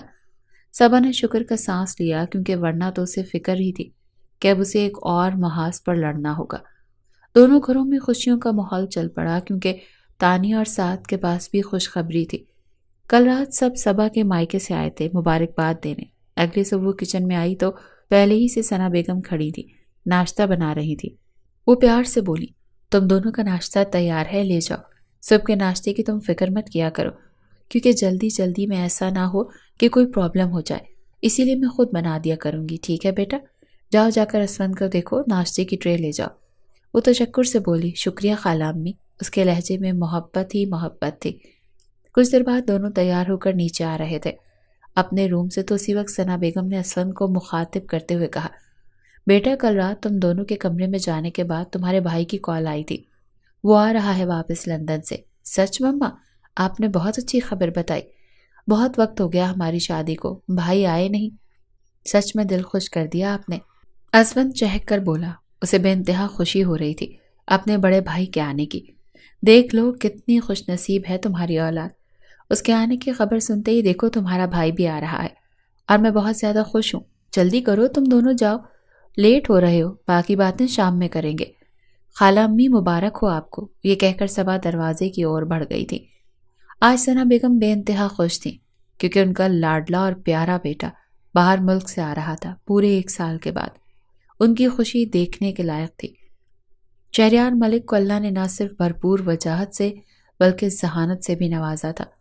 وہ خود سر ضدی، انا پرست اور اپنی بات منوانے والی طبیعت کا مالک تھا، ہمیشہ اپنے کام سے کام رکھنے والا، نہ کسی سے زیادہ ملتا جلتا تھا، کم ہی خاندان کی تقریبات میں جانا، ہمیشہ اپنی پڑھائی کو فوکس کرنا، یہی اس کی ترجیحات تھیں۔ باہر ملک سے MBA کی ڈگری لے کر آیا تھا تاکہ اپنا بزنس کر سکے۔ ہر بات میں اس کی آنکھوں کا ایسا تاثر ہوتا کہ سامنے والے کو کبھی پتہ ہی نہیں چلتا تھا کہ اسے اس کی بات اچھی بھی لگی یا بری، کیونکہ وہ اپنے آپ کو چھپانے میں ماہر تھا۔ اسے سرپرائز دینا بہت پسند تھا، اسی لیے وہ ان کو سرپرائز دینے کے لیے اگلے ہفتے کا بتا کر آج ہی پہنچ گیا تھا۔ اچانک وہ جاب سے تھک کر گھر آئی تھی، فریش ہو کر اپنے روم سے نکل آئی، یہ سوچ کر کہ کچن کی طرف آئے تاکہ کھانا کھا کر پھر آرام کرے۔ ابھی کھانا وہ ٹرے میں ڈال کر جیسے ہی مڑنے لگی، سرپرائز سرپرائز! ٹرے اس کے ہاتھ سے چھوٹ گئی اور سارا کھانا زمین پر بکھر گیا۔ سوری، میں سمجھا ثانیہ ہے، اسی لیے میں نے زور سے کہا۔ سوری ونس اگین، وہ سنبھل کر بولا۔ اسے امید نہیں تھی کہ پہلا سامنا ہی اس لڑکی سے ہوگا جسے شاید مخاطب کرنے کی بھی اب اس میں ہمت نہیں تھی۔ وہ بوکھلا گئی تھی اتنا اچانک اسے دیکھ کر۔ ابھی صبح شہریار کے آنے کا سنا اور اب سامنے تھا وہ۔ اٹس اوکے، السلام علیکم صبا۔ صبا نے جھکی نظروں سے پہلے سلام کیا۔ اسے وعلیکم السلام، وہ سنبھل کر بولا تھا۔ وہ اپنی نظریں کچن کی ہر چیز پر جما رہا تھا، پر اسے دیکھنے سے گریز کر رہا تھا، کیونکہ اس قسم کا کوئی حق اب وہ نہیں رکھتا تھا، اسے دیکھنے کا، اسے اپنی نظروں میں سمانے کا۔ تھوڑا پریشان ہوا اور پھر سنبھل کر بولا، کیسی ہیں آپ؟ ایک ایک لمحہ اس کی ذات پر بھاری تھا، پر اسے یہ سب کرنا ہی تھا کیونکہ اس رشتے کا تقاضا تھا۔ وہ بولی، ٹھیک ہوں، میں امی سے مل لوں؟ اور وہ اپنی امی کے روم کی طرف بڑھ گیا۔ صبا جھک کر زمین سے کھانا اٹھانے لگی۔ ٹرے اور برتن دونوں ٹوٹ چکے تھے۔ پھر کیا، پورے گھر میں خوشی کی لہر دوڑ پڑی۔ ثنا بیگم تو کھانے کی فکر لگ پڑی، کیا کیا بنانا ہے، آخر اتنے وقت کے بعد ان کا بیٹا آیا ہے، اور وہ تو ساری ڈش خود ہی بنانا چاہ رہی تھی کہ شہریار کو تو صرف اپنی ماں کے ہاتھ کا کھانا پسند تھا۔ ثانیہ نے اپنی بہن تانیہ کو بھی فون پر اطلاع کر دی کہ بھائی پہنچ گئے ہیں، اور وہ بھی شام کو آنے کا کہہ رہی تھی۔ ثنا بیگم کی کھانے کی فکر شہریار نے دور کر دی کہ کھانا باہر سے منگوا لیتے ہیں، آپ پریشان نہ ہو۔ وہ ہمیشہ نالا رہتی تھی شہریار کی سرپرائز کی عادت سے۔ تانیہ تو شام ہوتے ہی اپنے بھائی سے ملنے آ گئی اور آج بہت زیادہ خوش تھی کیونکہ شادی کے اتنے وقت کے بعد اس کا بھائی آیا تھا۔ شہریار بھی بہت خوش تھا اپنی بہن سے مل کر، آخر اس کی شادی کے بعد وہ پہلی دفعہ اس سے مل رہا تھا۔ خاندان کے لوگ بھی شام سے آنا شروع ہو گئے تھے، کوئی آ رہا تھا تو کوئی جا رہا تھا، اور صبا اور ثانیہ مہمانوں کی وجہ سے گھن چکر بنی ہوئی تھی۔ ثنا بیگم نے کمال مہارت سے اپنی بہن نادیہ بیگم سے اجازت لے کر تانیہ آج رات رک جائے کیونکہ اس کا بھائی باہر ملک سے آیا ہے نا۔ نادیہ نے اعتراض کیا نہ سعد نے، دونوں نے خوشی خوشی اسے اجازت دے دی۔ یہ دیکھنا مشکل نہیں تھا اور ہر آنکھ دیکھ سکتی تھی کہ سعد کتنا اپنی بیوی سے محبت کرتا ہے، اسے اپنی بیوی کی خوشی کتنی عزیز ہے، یہ ہر کوئی محسوس کر سکتا تھا۔ تانیہ کے اپنے سسرال میں کیا اہمیت تھی سب واضح تھا۔ صبا دکھ سے دیکھ رہی تھی یہ سب کہ کس طرح ثنا بیگم نے اپنے لفظوں سے اپنے مطلب کی بات پر آ جاتی ہیں اور اسے ہمیشہ اپنی باتوں میں لگا کر اپنی بات منوا لیتی ہیں۔ صبا اپنے پیرنٹس سے ملنے کے بعد خاموشی سے اوپر چلی گئی۔ اس کا من ہی نہیں تھا کہ وہ ان سب کی محفل میں بیٹھ کر بات کرے۔ کسی نے اس کا اس طرح سے جانا محسوس نہیں کیا سوائے ایک شخص کے۔ اس کی دونوں آنکھیں اسی پر ٹکی تھیں، وہ بغیر اسے محسوس کرائے۔ اس کے جانے کے بعد اس کی دونوں آنکھوں میں جو روشنی تھی وہ بجھ گئی تھی۔ کیسے ہفتہ گزرا پتہ ہی نہیں چلا۔ ثنا بیگم نے تانیہ کو روک لیا تھا۔ ایک ہفتہ پورا جو ایک دن کی اجازت مانگی تھی وہ ہفتے میں بدل گئی تھی۔ اس ایک ہفتے میں اس نے اپنے بھائی سے بے انتہا شاپنگ کرائی، اسے کافی گھمایا، کبھی لنچ کبھی ڈنر، بہت زیادہ انجوائے کیا سب نے۔ ان سب میں اگر کوئی سب سے زیادہ دکھی تھا تو وہ صبا تھی۔ ایسا نہیں تھا کہ وہ تانیہ سے جلن اور حسد محسوس کرتی تھی، جلن اور حسد تو اس کی طبیعت کا حصہ ہی نہیں تھا، اور دکھ اس بات کا تھا کہ وہ اپنے پیرنٹس کے یہاں نہیں جا سکتی رکنے کو کیونکہ اس کے شوہر کو پسند نہیں، جبکہ ثنا بیگم اپنی بیٹی کو دھڑلے سے ٹھہرائے ہوئے تھی۔ کل تانیہ نے چلے جانا تھا، اسی لیے سب بھائی بہن اور ثنا بیگم نے محفل جمائی ہوئی تھی لاؤنج میں۔ صبا سب کے لیے چائے اور کافی بنا کر لائی تھی۔ صبا جانے لگی تو اچانک سے تانیہ نے آواز دی اور کہا، بھابھی رکیں، ہمارے ساتھ بیٹھ جائیں، اور آج تو کوئی بہانہ نہیں ہے کہ کل ڈیوٹی بھی نہیں کیونکہ کل سنڈے ہے، اسی لیے ہمارے پاس بیٹھ جائے نا۔ ہاں کیوں نہیں؟ وہ خاموشی سے ثانیہ کے پاس آ کر بیٹھ گئی۔ ضروری ڈسکشن کرنا ہے بھابھی، اسی لیے آپ کو بٹھایا ہے، آپ کے بغیر تو ہر فیصلہ ادھورا ہے نا، اسی لیے ہم کر دیتے اور کل آپ کو بتاتے تو آپ کو بڑا دکھ ہوتا، اسی لیے آج آپ کے سامنے ہی کریں گے۔ کیسا فیصلہ؟ کیسی ڈسکشن؟ میں سمجھی نہیں۔ صبا حیرت سے بولی، بھابھی ہم شہریار بھائی کی شادی کی بات کر رہے ہیں، ہم نے تو لڑکی سوچنا بھی شروع کر دی۔ پھر کسے سوچا؟ اس نے پرسوچ انداز میں پوچھا۔ مجھے تو ڈاکٹر سارا پسند ہے، بھابھی آپ کیا کہتی ہیں؟ اس نے چہک کر صبا کی بیسٹ فرینڈ کا نام لیا۔ اس سے پہلے صبا کچھ کہتی شہریار بولا، مجھے تو نہیں پسند اس کی چویا سی دوست، اس نے مغرورانہ انداز میں کہا تو صبا نے بغیر شہریار کو کچھ کہے یا اس کی بات کا جواب دیے اتنا کہا کہ میری دوست تو آلریڈی انگیجڈ ہے اور بہت جلد اس کی شادی ہونے والی ہے۔ تانیہ کا منہ اترا کیونکہ اس کی خواہش تھی کہ اس کی دوسری بھابھی بھی ڈاکٹر ہو۔ شہریار تھا ہی منہ پھٹ، جو منہ میں آتا وہ کہہ دیتا، اور وہ کئی بار سارا کو چوہیا کہہ چکا تھا اس کے منہ پر، کیونکہ وہ دبلی پتلی سی تھی۔ سارا بھی اس کی بات کا کبھی برا نہیں مانتی تھی۔ ویسے بھی سارا اس کے بچپن کی اکلوتی دوست تھی، اسی لیے ان کے گھر کی ہر دعوت وغیرہ میں موجود ہوتی تھی۔ اسی لیے سب اس سے کئی دفعہ مل چکے ہیں اور بہت اچھی طرح سے اسے جانتے بھی ہیں۔ تانیہ نے ندا کے لیے پوچھا، جو ان کے چچا کی اکلوتی بیٹی تھی، جس پر شہریار نے کہا وہ فیشن کی دکان مجھے بالکل پسند نہیں۔ شایان نے ناک منہ چڑھایا اس کے ذکر پر۔ پھر آپ اپنی پسند بتا دیں، اس نے بیزاریت سے کہا۔ ثنا بیگم مسکرائے جا رہی تھی اپنے بچوں کو یوں کھل کھلاتا دیکھ کر۔ جس کے لیے امی کہیں گی وہی میری پسند ہوگی، یہ ڈپارٹمنٹ تو میں نے امی کو دے دیا ہے۔ شہریار نے شان بے نیازی سے کہا۔ میرا خیال ہے علینا کیسی رہے گی، مجھے بہت پسند ہے، تم بتاؤ صبا، علینا کیسی رہے گی تمہاری جیٹھانی کے روپ میں؟ شہریار اپنی ماں کی بات پر پہلو بدل کر رہ گیا۔ بہت مشکل مرحلہ تھا ضبط کا، وہ ضبط کر گیا۔ میں کیا کہہ سکتی ہوں خالہ امی، صبا نے کہا ازلی لاپرواہی سے۔ وہ تھی ہی ایسی، نہ کسی کی باتوں میں زیادہ انوالو ہونا اور نہ اپنی مرضی بتانا اسے زیادہ پسند تھا۔ وہ ہمیشہ اپنی رائے محفوظ رکھتی تھی ہر معاملے میں۔ شہریار کے چہرے پر عجیب تاثر تھا۔ علینا چھوٹی نہیں رہیں گی امی، وہ تو میرے جتنی ہے۔ ثانیہ کی اپنے لہجے میں تھوڑی حیرت تھی۔ امی میرا خیال ہے یہ آپ کا ڈپارٹمنٹ ہے، آپ کو اگر علینا پسند ہے تو مجھے کوئی اعتراض نہیں۔ شہریار کی بات پر ثنا بیگم بے انتہا خوش ہو گئیں اپنے بیٹے کے منہ سے یہ بات سن کر۔ پھر علینا کو سب ڈسکس کرنے لگے تھے۔ اپنے روم میں آتے ہی سب سے پہلے صبا اپنے کپڑے چینج کرنے واش روم میں گئی تھی۔ اس کے واش روم سے نکلتے ہی اسفند نے روڈ لہجے میں کہا، تمہیں تمیز نہیں ہے محفل میں کس طرح بات کرتے ہیں؟ لگتا ہے کہ تمہیں سکھانا پڑے گا۔ میں سمجھی نہیں، آپ کہنا کیا چاہتے ہیں؟ صبا نے حیرت سے دیکھا، جس پر اسفند بولا، سب کے بیچ بیٹھ کر روٹلی جواب دینا، سب سمجھتا ہوں میں تمہیں۔ بڑی تکلیف ہو رہی ہے تمہیں تانیہ کے آنے کی۔ وہ حیران ہو رہی تھی اس کے سرد انداز پر اب تو تڑپ اٹھی تھی اس کے الزام پر، اور اپنی صفائی میں بولی، میں نے ایسا کب کہا؟ میں نے ایسی کون سی بات کی جس سے آپ کو ایسا لگا؟ میں تو چپ چاپ بیٹھی تھی، میں تو کسی کو گھر میں بھی کچھ نہیں کہتی، اس نے دکھ سے کہا۔ اس کا لہجہ بھاری ہو چکا تھا اور شاید سامنے والے کو ذرا بھی احساس نہیں تھا۔ کتنا دکھ کا مقام تھا کہ صحیح ہو کر بھی آپ سب کو غلط لگے، اور صبا کے ساتھ یہی ہو رہا تھا۔ لفظوں کی مار سب سے بڑی مار ہے۔ اتنا ہتھیار سے نقصان نہیں ہوتا جتنا کسی کو زبان سے نقصان پہنچتا ہے۔ صبا اس کے لفظوں کی اذیت سے گزر رہی تھی۔ تمہیں میری بہن کا یہاں پر رہنا کھٹک رہا ہے، میں اچھی طرح سے جانتا ہوں۔ وہ بولا تو وہ جلدی سے بولی، ایسی کوئی بات نہیں ہے، تم مجھے غلط سمجھ رہے ہو۔ وہ اپنی صفائی ضرور دے رہی تھی، پر وہ جانتی تھی اس کی کوئی بھی صفائی دینا بیکار جائے گا، کیونکہ اسفند کو اس پر یقین نہیں کرنا تو نہیں کرنا، وہ کبھی نہیں کرے گا، وہ اچھی طرح جانتی تھی۔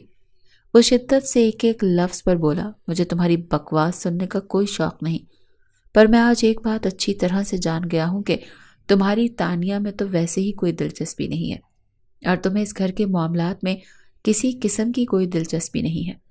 ہر وقت رونے والا منہ بنا کر نحوست پھیلائی ہوئی ہے تم نے گھر پر، اور مجھے تو یہ لگتا ہے میرے بچے کو بھی تم پیدا کرو گی اپنی طرح بیزار اور بیکار۔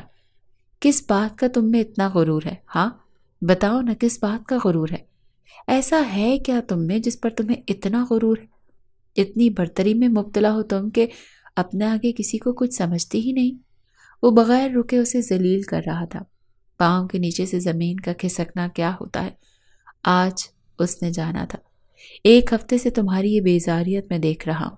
ایک دو دن تو چلو ٹھیک ہے، یہ سوچ لیا میں نے کہ تمہارے موڈ سوئنگز ہو رہے ہیں پریگننسی کی وجہ سے، پر نہیں، تم نے تو ڈرامہ پھیلایا ہوا ہے۔ پریگننٹ تو میری بھی بہن ہے، پر وہ تو ایسے نہیں کرتی جیسے تم کر رہی ہو۔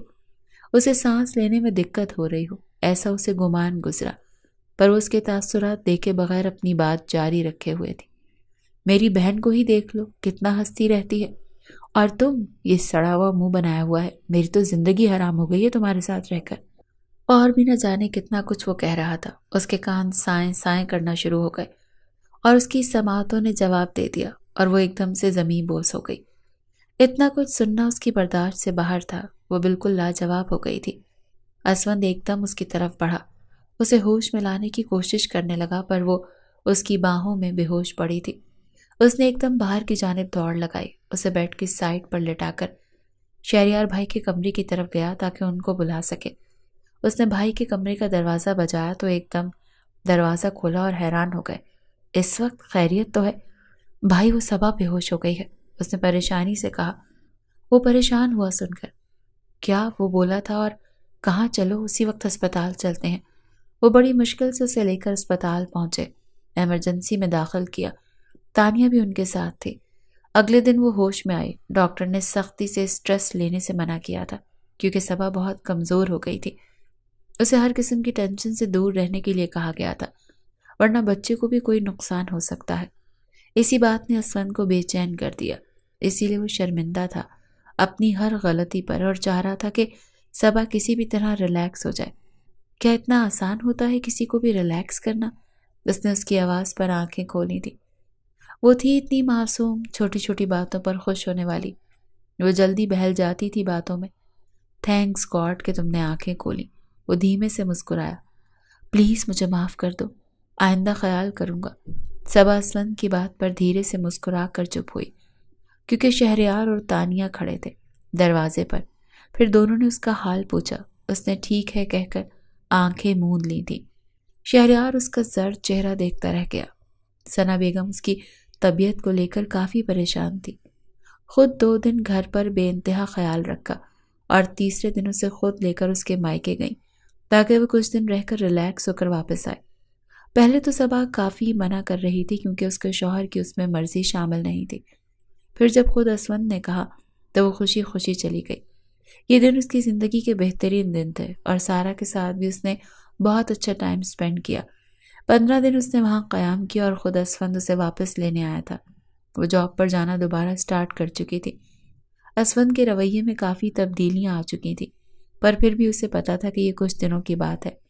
جب تک اسے بچے کی پرواہ ہے یہی رہے گا اور پھر دوبارہ ویسا ہی بن جائے گا، بے پرواہ۔ اور ان دنوں میں ہی شہریار اور علینا کے رشتے کی بات چل رہی تھی اور باقاعدہ رشتہ پکا کرنے کا سوچ رکھا تھا کہ جب صبا واپس گھر آئے گی تب۔ صبا اس گھر کی بہو ہے، اس کے بغیر جانے کا تو سوال ہی پیدا نہیں ہوتا۔ تیاریاں بھی کافی ثنا بیگم کر چکی تھی، بس صبا کا انتظار تھا۔ وہ آ چکی تھی، 1-2 دن میں ان لوگوں کا جانے کا پروگرام بھی بن گیا تھا۔ ثنا بیگم کو ویسے بھی بہت جلدی میں تھی، جلد سے جلد شہریار کی شادی کروانا چاہتی تھی، آخر گھر کا بڑا بیٹا جو تھا۔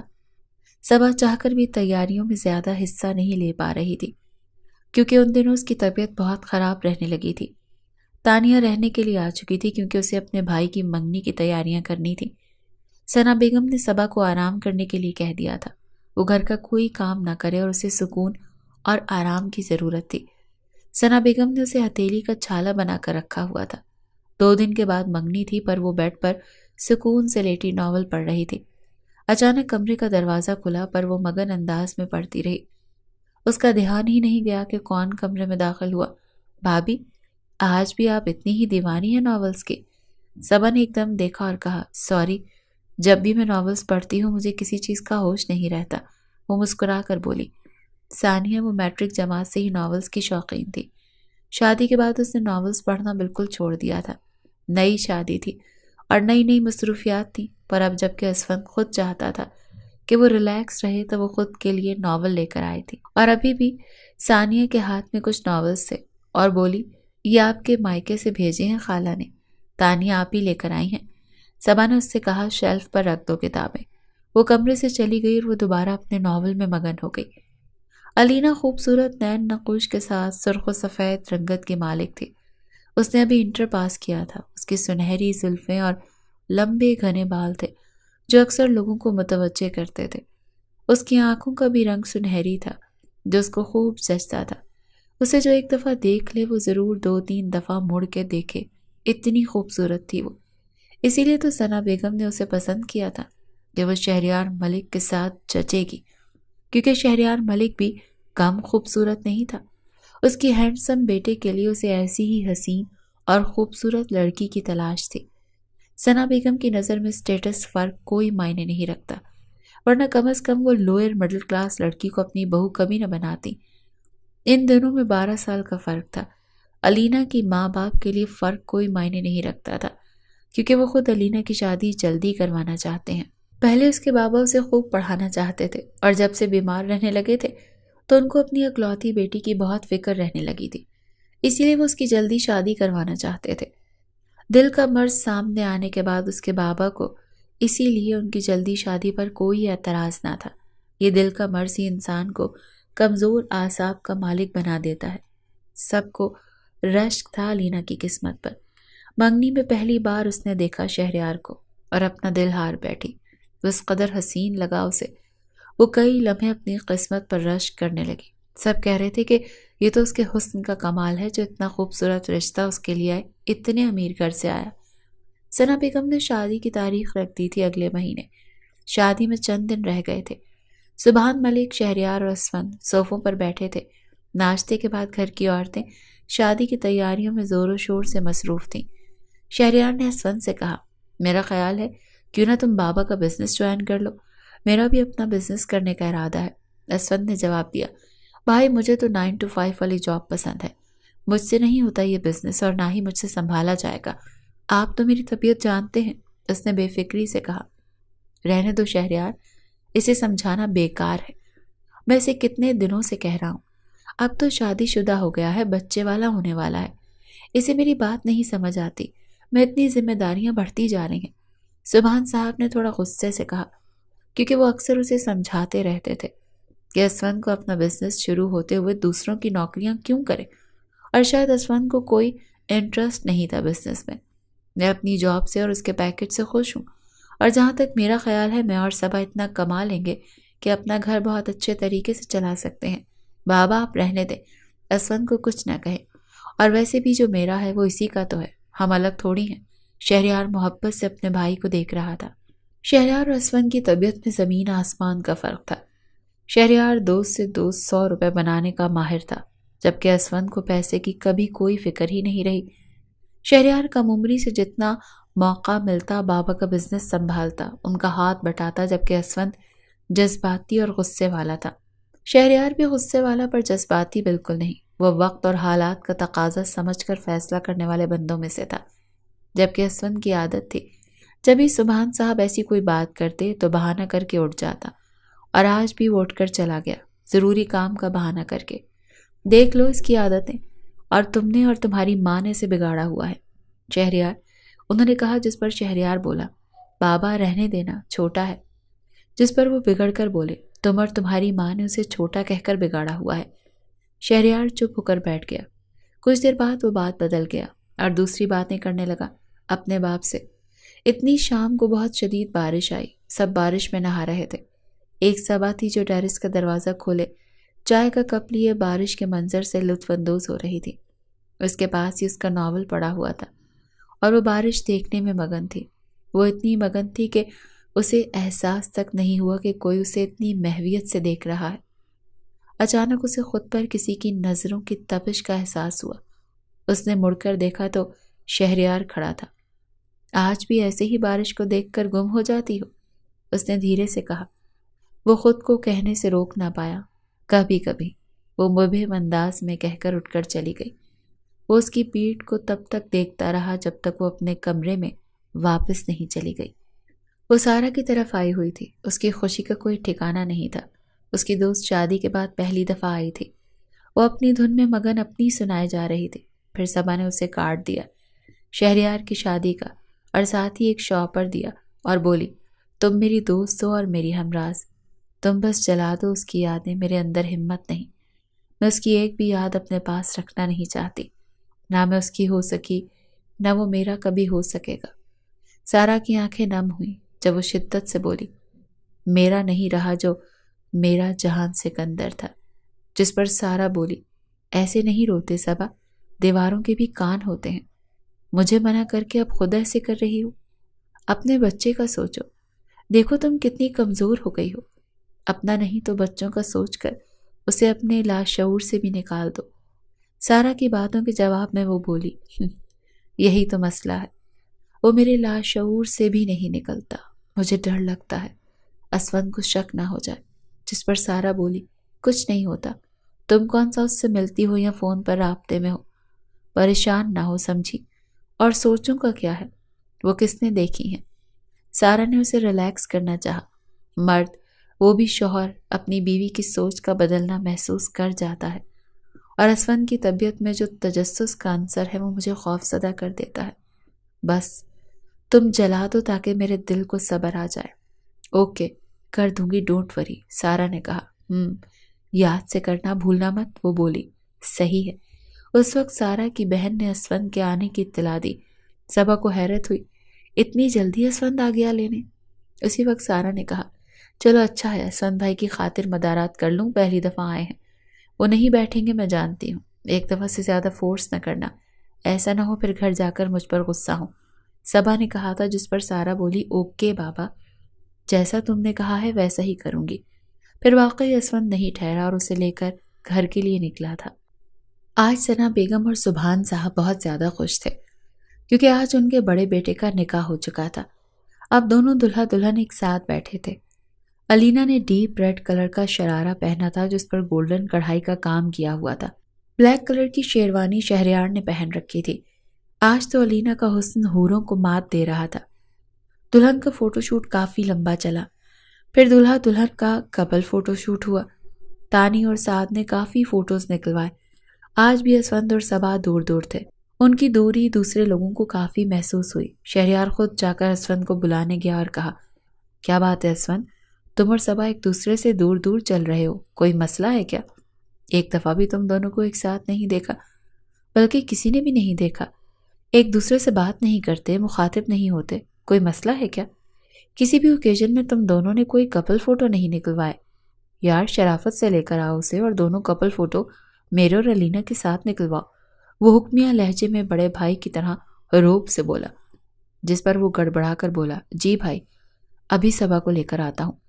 یوں ان دونوں کا بھی فوٹو سیشن ہوا دلہا دلہن کے ساتھ۔ پھر علینا ماں باپ کی دعاؤں میں رخصت ہو کر ملک ولاس میں آئی۔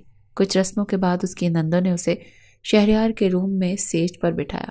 سب کے جانے کے بعد اس نے سارا کمرہ غور سے دیکھا اور اسے اپنا کمرہ بہت پسند آیا۔ بہت خوبصورتی سے سجایا گیا تھا۔ کمرے میں ایک انلارج تصویر شہریار کی لگی ہوئی تھی جسے وہ بہت غور سے دیکھ رہی تھی۔ وہ کہے بغیر نہ رہ سکی کہ واقعی تم بہت خوبصورت ہو۔ اور میں بھی کم نہیں شہریار ملک، سب کہتے ہیں میں خوش نصیب ہوں، پر تم بھی مان لو کہ تم بھی خوش نصیب ہو جو مجھ جیسی حسین لڑکی ملی ہے۔ وہ مسکرائے جا رہی تھی معصومیت سے۔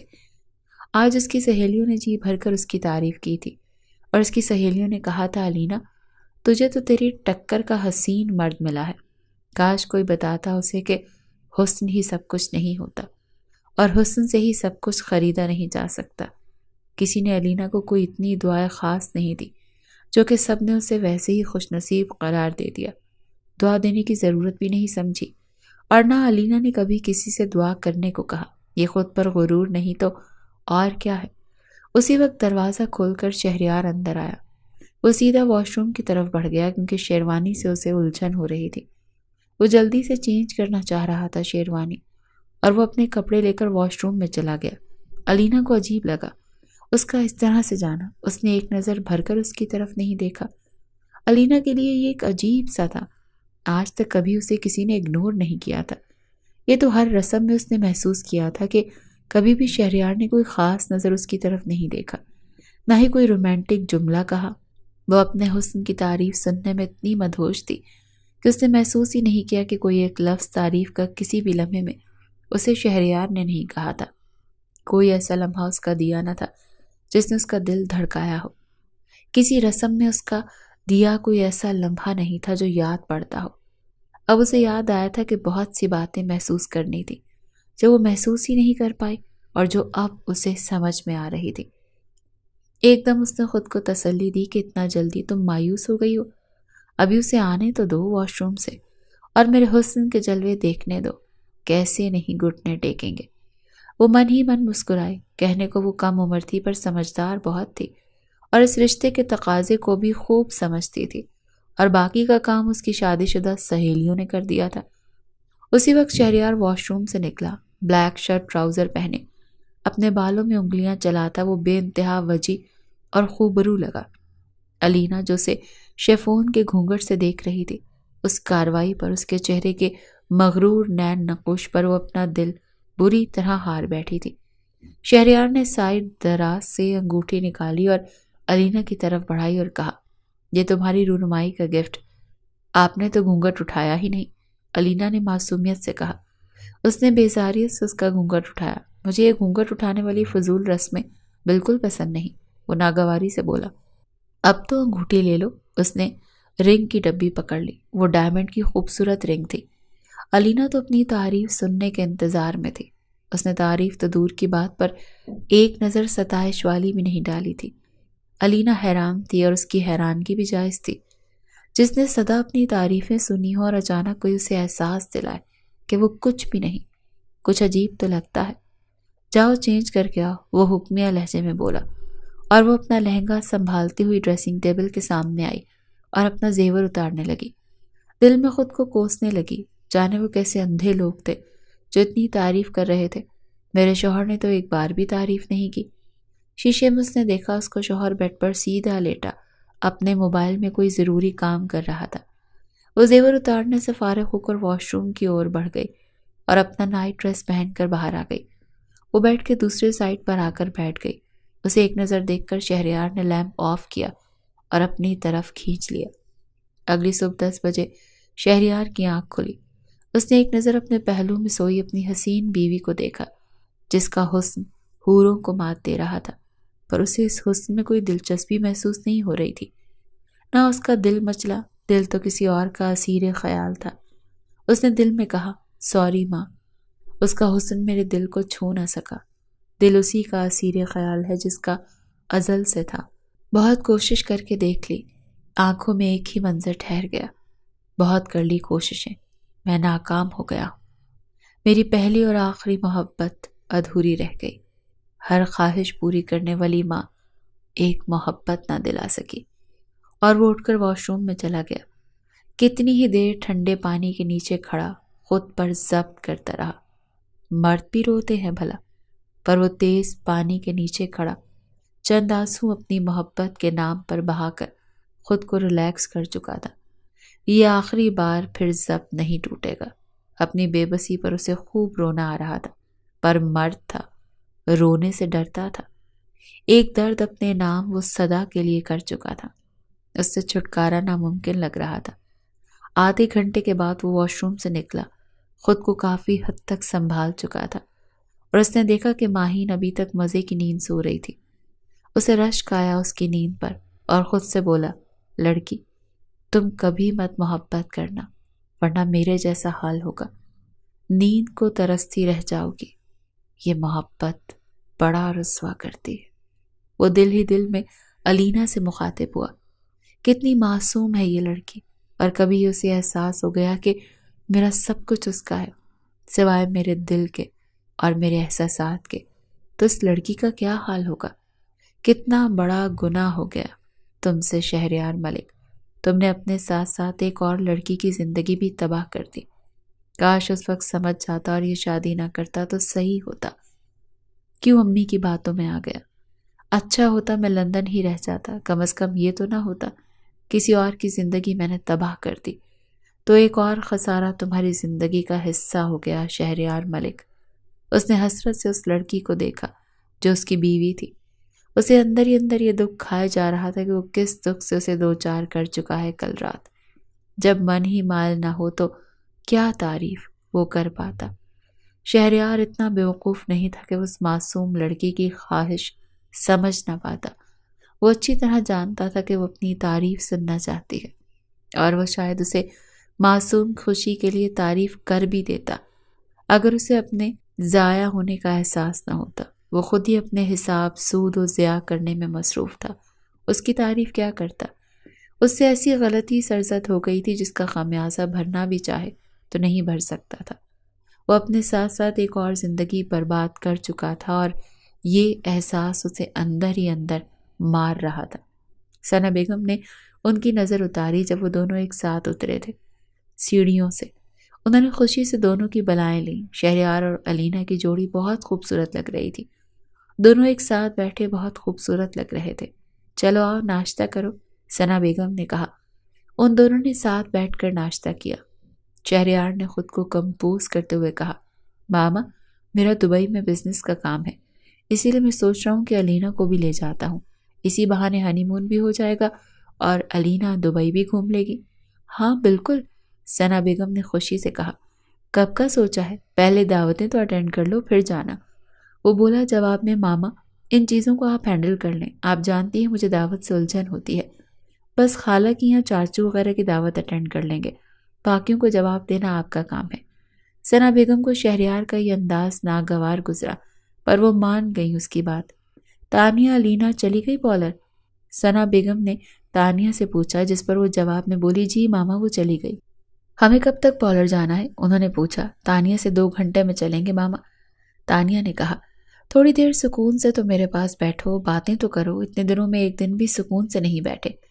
اچھا چلو بیٹھتے ہیں تھوڑی دیر، ثنا بیگم نے اس سے کہا تو وہ بولی، ماما پیکنگ کمپلیٹ کرنی ہے کیونکہ رات کو میں ساتھ کے ساتھ چلی جاؤں گی ولیمے سے اپنے گھر۔ بہت دن رہ لیا میں نے، اب اپنے گھر جاؤں، رہنے دو تم، میں خود ہی پیکنگ کر دوں گی اور تم رات کو ساتھ کے ساتھ چلی جانا، سامان میں خود ہی بھیج دوں گی، سامان کی تم فکر مت کرو، فی الحال تم بیٹھو میرے پاس۔ لے ماما بیٹھ گئی آپ کے پاس۔ ماما کے پاس آ کر بیٹھ گئی، وہ ان کے کاندھے پر تانیہ نے سر رکھا اور دھیمے لہجے میں کہنے لگی، آپ نے غلط کر دیا ماما، شہریار بھائی کے ساتھ بہت غلط کیا۔ میں نے کچھ غلط نہیں کیا، اور ماں ہو کر جو میں نے صحیح سمجھا وہی کیا، اور مجھے کوئی پچھتاوا نہیں ہے، انہوں نے غصے سے کہا۔ آپ نے دیکھا نہیں بھائی کی آنکھوں میں کتنا دکھ تھا آج، صبا کو بہو بنا کر اپنے ان کے روبرو کیوں کھڑا کر دیا؟ جب بہو بنانا تھا تو شہریار بھائی سے شادی کروا دیتی، کون سا اسفند بھائی کو محبت تھی صبا سے؟ تانیہ نے دکھ سے کہا، کیونکہ آج اس نے اپنے بھائی کی آنکھوں میں بے انتہا درد اور کرب محسوس کیا تھا۔ اس کی غلطی نہ ہوتے ہوئے بھی وہ بے انتہا شرمندہ تھی، اسے دکھ تھا اپنے بھائی کا۔ شہریار بھائی نہیں سنبھلے، نہ بھول پائے ہیں، آپ کیوں نہیں دیکھ رہی ان کی آنکھوں میں؟ وہ نہیں بھول پائیں گے صبا کو جب وہ ہر روز اس کے سامنے یوں رہے گی۔ شاید اسی لیے ہی بھائی اپنا بزنس دبئی میں سیٹ کر رہے ہیں تاکہ اس درد سے بچ جائیں۔ تانیہ نے جو کہا اسے اگنور کرتی وہ بولی، اتنی خوبصورت ہے علینا، تم دیکھنا چند دنوں کی بات ہے، کیسے بھول جاتا ہے شہریار صبا کو۔ ان کو یقین تھا اپنے انتخاب پر۔ ماما سب غلط ہو گیا، مجھے تو ڈر لگتا ہے اسفند بھائی کو کچھ پتہ چل گیا تو بڑی مصیبت ہو جائے گی۔ آپ کو کیا ضرورت تھی بھائی کو لندن سے بلانے کی؟ وہ وہیں ہوتے اور کچھ وقت تو شاید حالات بدل جاتے، وہ سنبھل جاتے۔ مجھے نہیں لگتا وہ اب کبھی سنبھل پائیں گے۔ تم ایسی باتیں تانیہ کیوں کر رہی ہو؟ انہوں نے اسے ٹوکا۔ کیونکہ مجھے شہریار بھائی کا دکھ ہو رہا ہے، کیونکہ میں اپنے بھائی سے بہت محبت کرتی ہوں، ان کا دکھ مجھ سے دیکھا نہیں جاتا۔ پتہ نہیں ماما کب آپ سمجھیں گی کہ حسن سب کچھ نہیں ہوتا۔ ٹھیک ہے صبا بھائی کی میچ کی نہیں ہے، پر اس سچائی سے بھی تو منہ نہیں موڑ سکتے کہ بھائی کی پسند تو وہی تھی نا۔ کیوں آپ نے ایسا کیا؟ اب مجھے تو ایک اور فکر کھائی جا رہی ہے۔ ابھی تو صاحب میری محبت میں دیکھ نہیں رہا، اور جس دن اس نے دیکھ لیا اور سمجھ لیا کہ حسن بھائی بالکل خوش نہیں رکھتے صبا کو، تو میرا گھر ضرور خراب ہوگا، اور اس کی ذمہ دار آپ ہوں گی امی، وہ روتی ہوئی بولی تھی۔ بس اب چپ کرو، اس بات کا ذکر تم دوبارہ کبھی نہیں کرو گی۔ تم سمجھ کیوں نہیں رہی؟ اگر کسی نے سن لیا تو؟ ثنا بیگم نے کہا، پارلر کے لیے چلنا ہے، یہ فضول ٹاپک بند کرو، وہ ٹوک کر بولی اور اسے چپ کرا گئیں۔ شہریار اور علینا کا ولیمہ ہے، آج دونوں بہت زیادہ خوبصورت لگ رہے تھے ایک دوسرے کے ساتھ۔ علینا نے آج سفید رنگ کی میکسی پہنی تھی اور اس کے ساتھ میچنگ سلور پلیٹینیم گولڈ کی چوڑیاں پہنی تھی، ڈائمنڈ کا سیٹ اس پر میچنگ بہت خوبصورت لگ رہا تھا۔ شہریار نے کمپلیٹ بلیک کلر کا پہنا تھا، تانیہ اور صبا نے بھی میچنگ ڈریس پہنے تھے، گرے کلر کی میکسی۔ آج صبا خلاف توقع بہت خوش تھی، کل رات کئی دن بعد اسفند نے محبت سے بات کی تھی، وہ اتنے میں ہی خوش تھی۔ فنکشن تقریباً ختم ہو چکا تھا، فوٹو شوٹ بھی ہو چکا تھا۔ اب مہمان سب آہستہ آہستہ واپس جا رہے تھے۔ آج کے فنکشن میں سبحان صاحب کے بزنس کے لوگ اور شہریار کے بھی بزنس پارٹنر سب آئے تھے، اور سب کو اس کی دلہن بہت پسند آئی تھی۔ کوئی ایسا شخص نہیں تھا جس نے علینا کی تعریف نہ کی ہو۔ آج تو وہ واقعی آسمان سے اتری ہوئی کوئی اپسرا لگ رہی تھی۔ علینا کو تو بس ایک شخص سے اپنی تعریف سننی تھی، اور وہ تھا کہ بے پرواہ تھا۔ علینا کے دل سے ایک ہوک اٹھی۔ شہریار علینا کی بے چینی محسوس کر رہا تھا۔ آج سارا آئی ہوئی تھی فنکشن میں، اسی لیے صبا خوش تھی۔ اس نے اپنا سارا وقت اسی کے ساتھ سپینڈ کیا۔ فنکشن کے اختتام کے بعد سب گھر کے لیے روانہ ہوئے۔ کیا بات ہے سند، آپ کچھ بے چین لگ رہے ہیں؟ نہیں تو، میں ٹھیک ہوں، کوئی پریشانی نہیں، وہ سنبھل کر بولا۔ اچھا؟ وہ بار بار سینے پر ہاتھ مار رہا تھا اور پھر ٹائی کی نوٹ ڈھیلی کر رہا تھا۔ اسود کو زیادہ کچھ کہنا غصہ دلانے کے مترادف تھا، اسی لیے صبا خاموش ہو گئی۔ علینا شیشے کے سامنے بیٹھ کر اپنے زیور اتار رہی تھی اور واپس سنبھال کر رکھ رہی تھی۔ وہ اس کے ساتھ ساتھ شہریار کو بھی دیکھ رہی تھی کہ وہ کیا کر رہا ہے۔ شہریار لیپ ٹاپ پر اپنا کام کر رہا تھا۔ وہ اس کی نظریں خود پر محسوس کر رہا تھا اچھی طرح۔ آخر کار وہ بولا، علینا ایسے کیا دیکھ رہی ہیں، کوئی کام ہے کیا؟ کپڑے بدل کر آ چکی تھی اور تب سے محویت سے دیکھ رہی تھی، اور اب شہریار سے برداشت نہ ہوا تو اسے ٹوکا۔ علینا نے ہڑبڑا کر کہا، نہیں تو کوئی کام نہیں، ادھر آؤ، تم میرے پاس یہاں بیٹھو۔ شہریار نے اسے اپنے پہلو میں بیٹھنے کی جگہ دی اور خود لیپ ٹاپ بند کر سائیڈ پر رکھا اور اس کا ہاتھ پکڑ کر پیار سے کہا، علینا تم بہت خوبصورت ہو، اور میرا خیال ہے مجھے روز روز تمہیں بتانے کی ضرورت نہیں ہے۔ آج سب تمہاری تعریف کر رہے تھے۔ وہ بولی، سچ؟ ہاں بالکل سچ۔ علینا خوش ہو گئی اور معصومیت سے مسکرانے لگی۔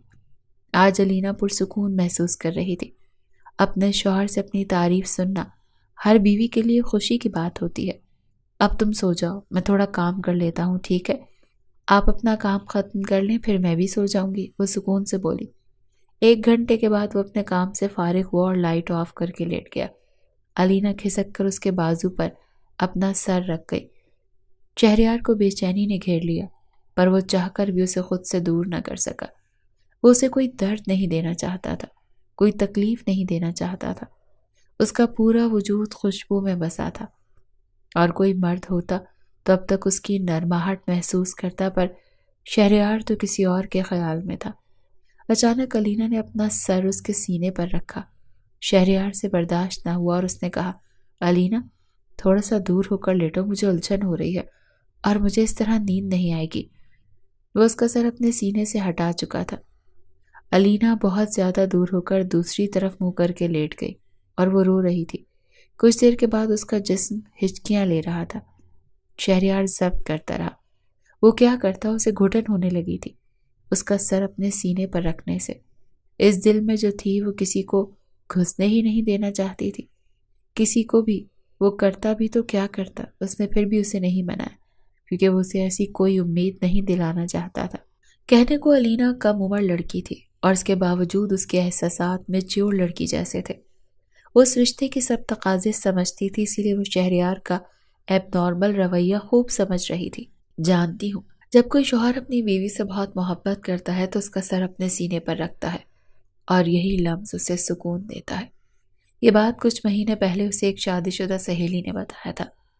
آج اسے سمجھ آ گیا کہ اس کا شوہر اس سے محبت نہیں کرتا اور نہ ہی کرنا چاہتا ہے۔ شہریار کو افسوس ہو رہا تھا، ان سب میں علینا کا کوئی قصور نہیں تھا تو میں اسے کیوں سزا دوں؟ یہی سوچ کر وہ اس کی طرف بڑھنے لگا تاکہ اس کی ہچکیاں لیتے جسم کو اپنی باہوں میں بھر کے اسے اپنے رشتے کا احساس دلائے۔ ابھی وہ اس کے بازو پر ہاتھ رکھ کر اپنی اور کرتا، کوئی دروازے کو زور سے پیٹنے لگا۔ اتنا شدید دروازہ پیٹنے پر شہریار جلدی سے دروازے کی اور بڑھا۔ ساتھ ہی علینا بھی اٹھ کر بیٹھ گئی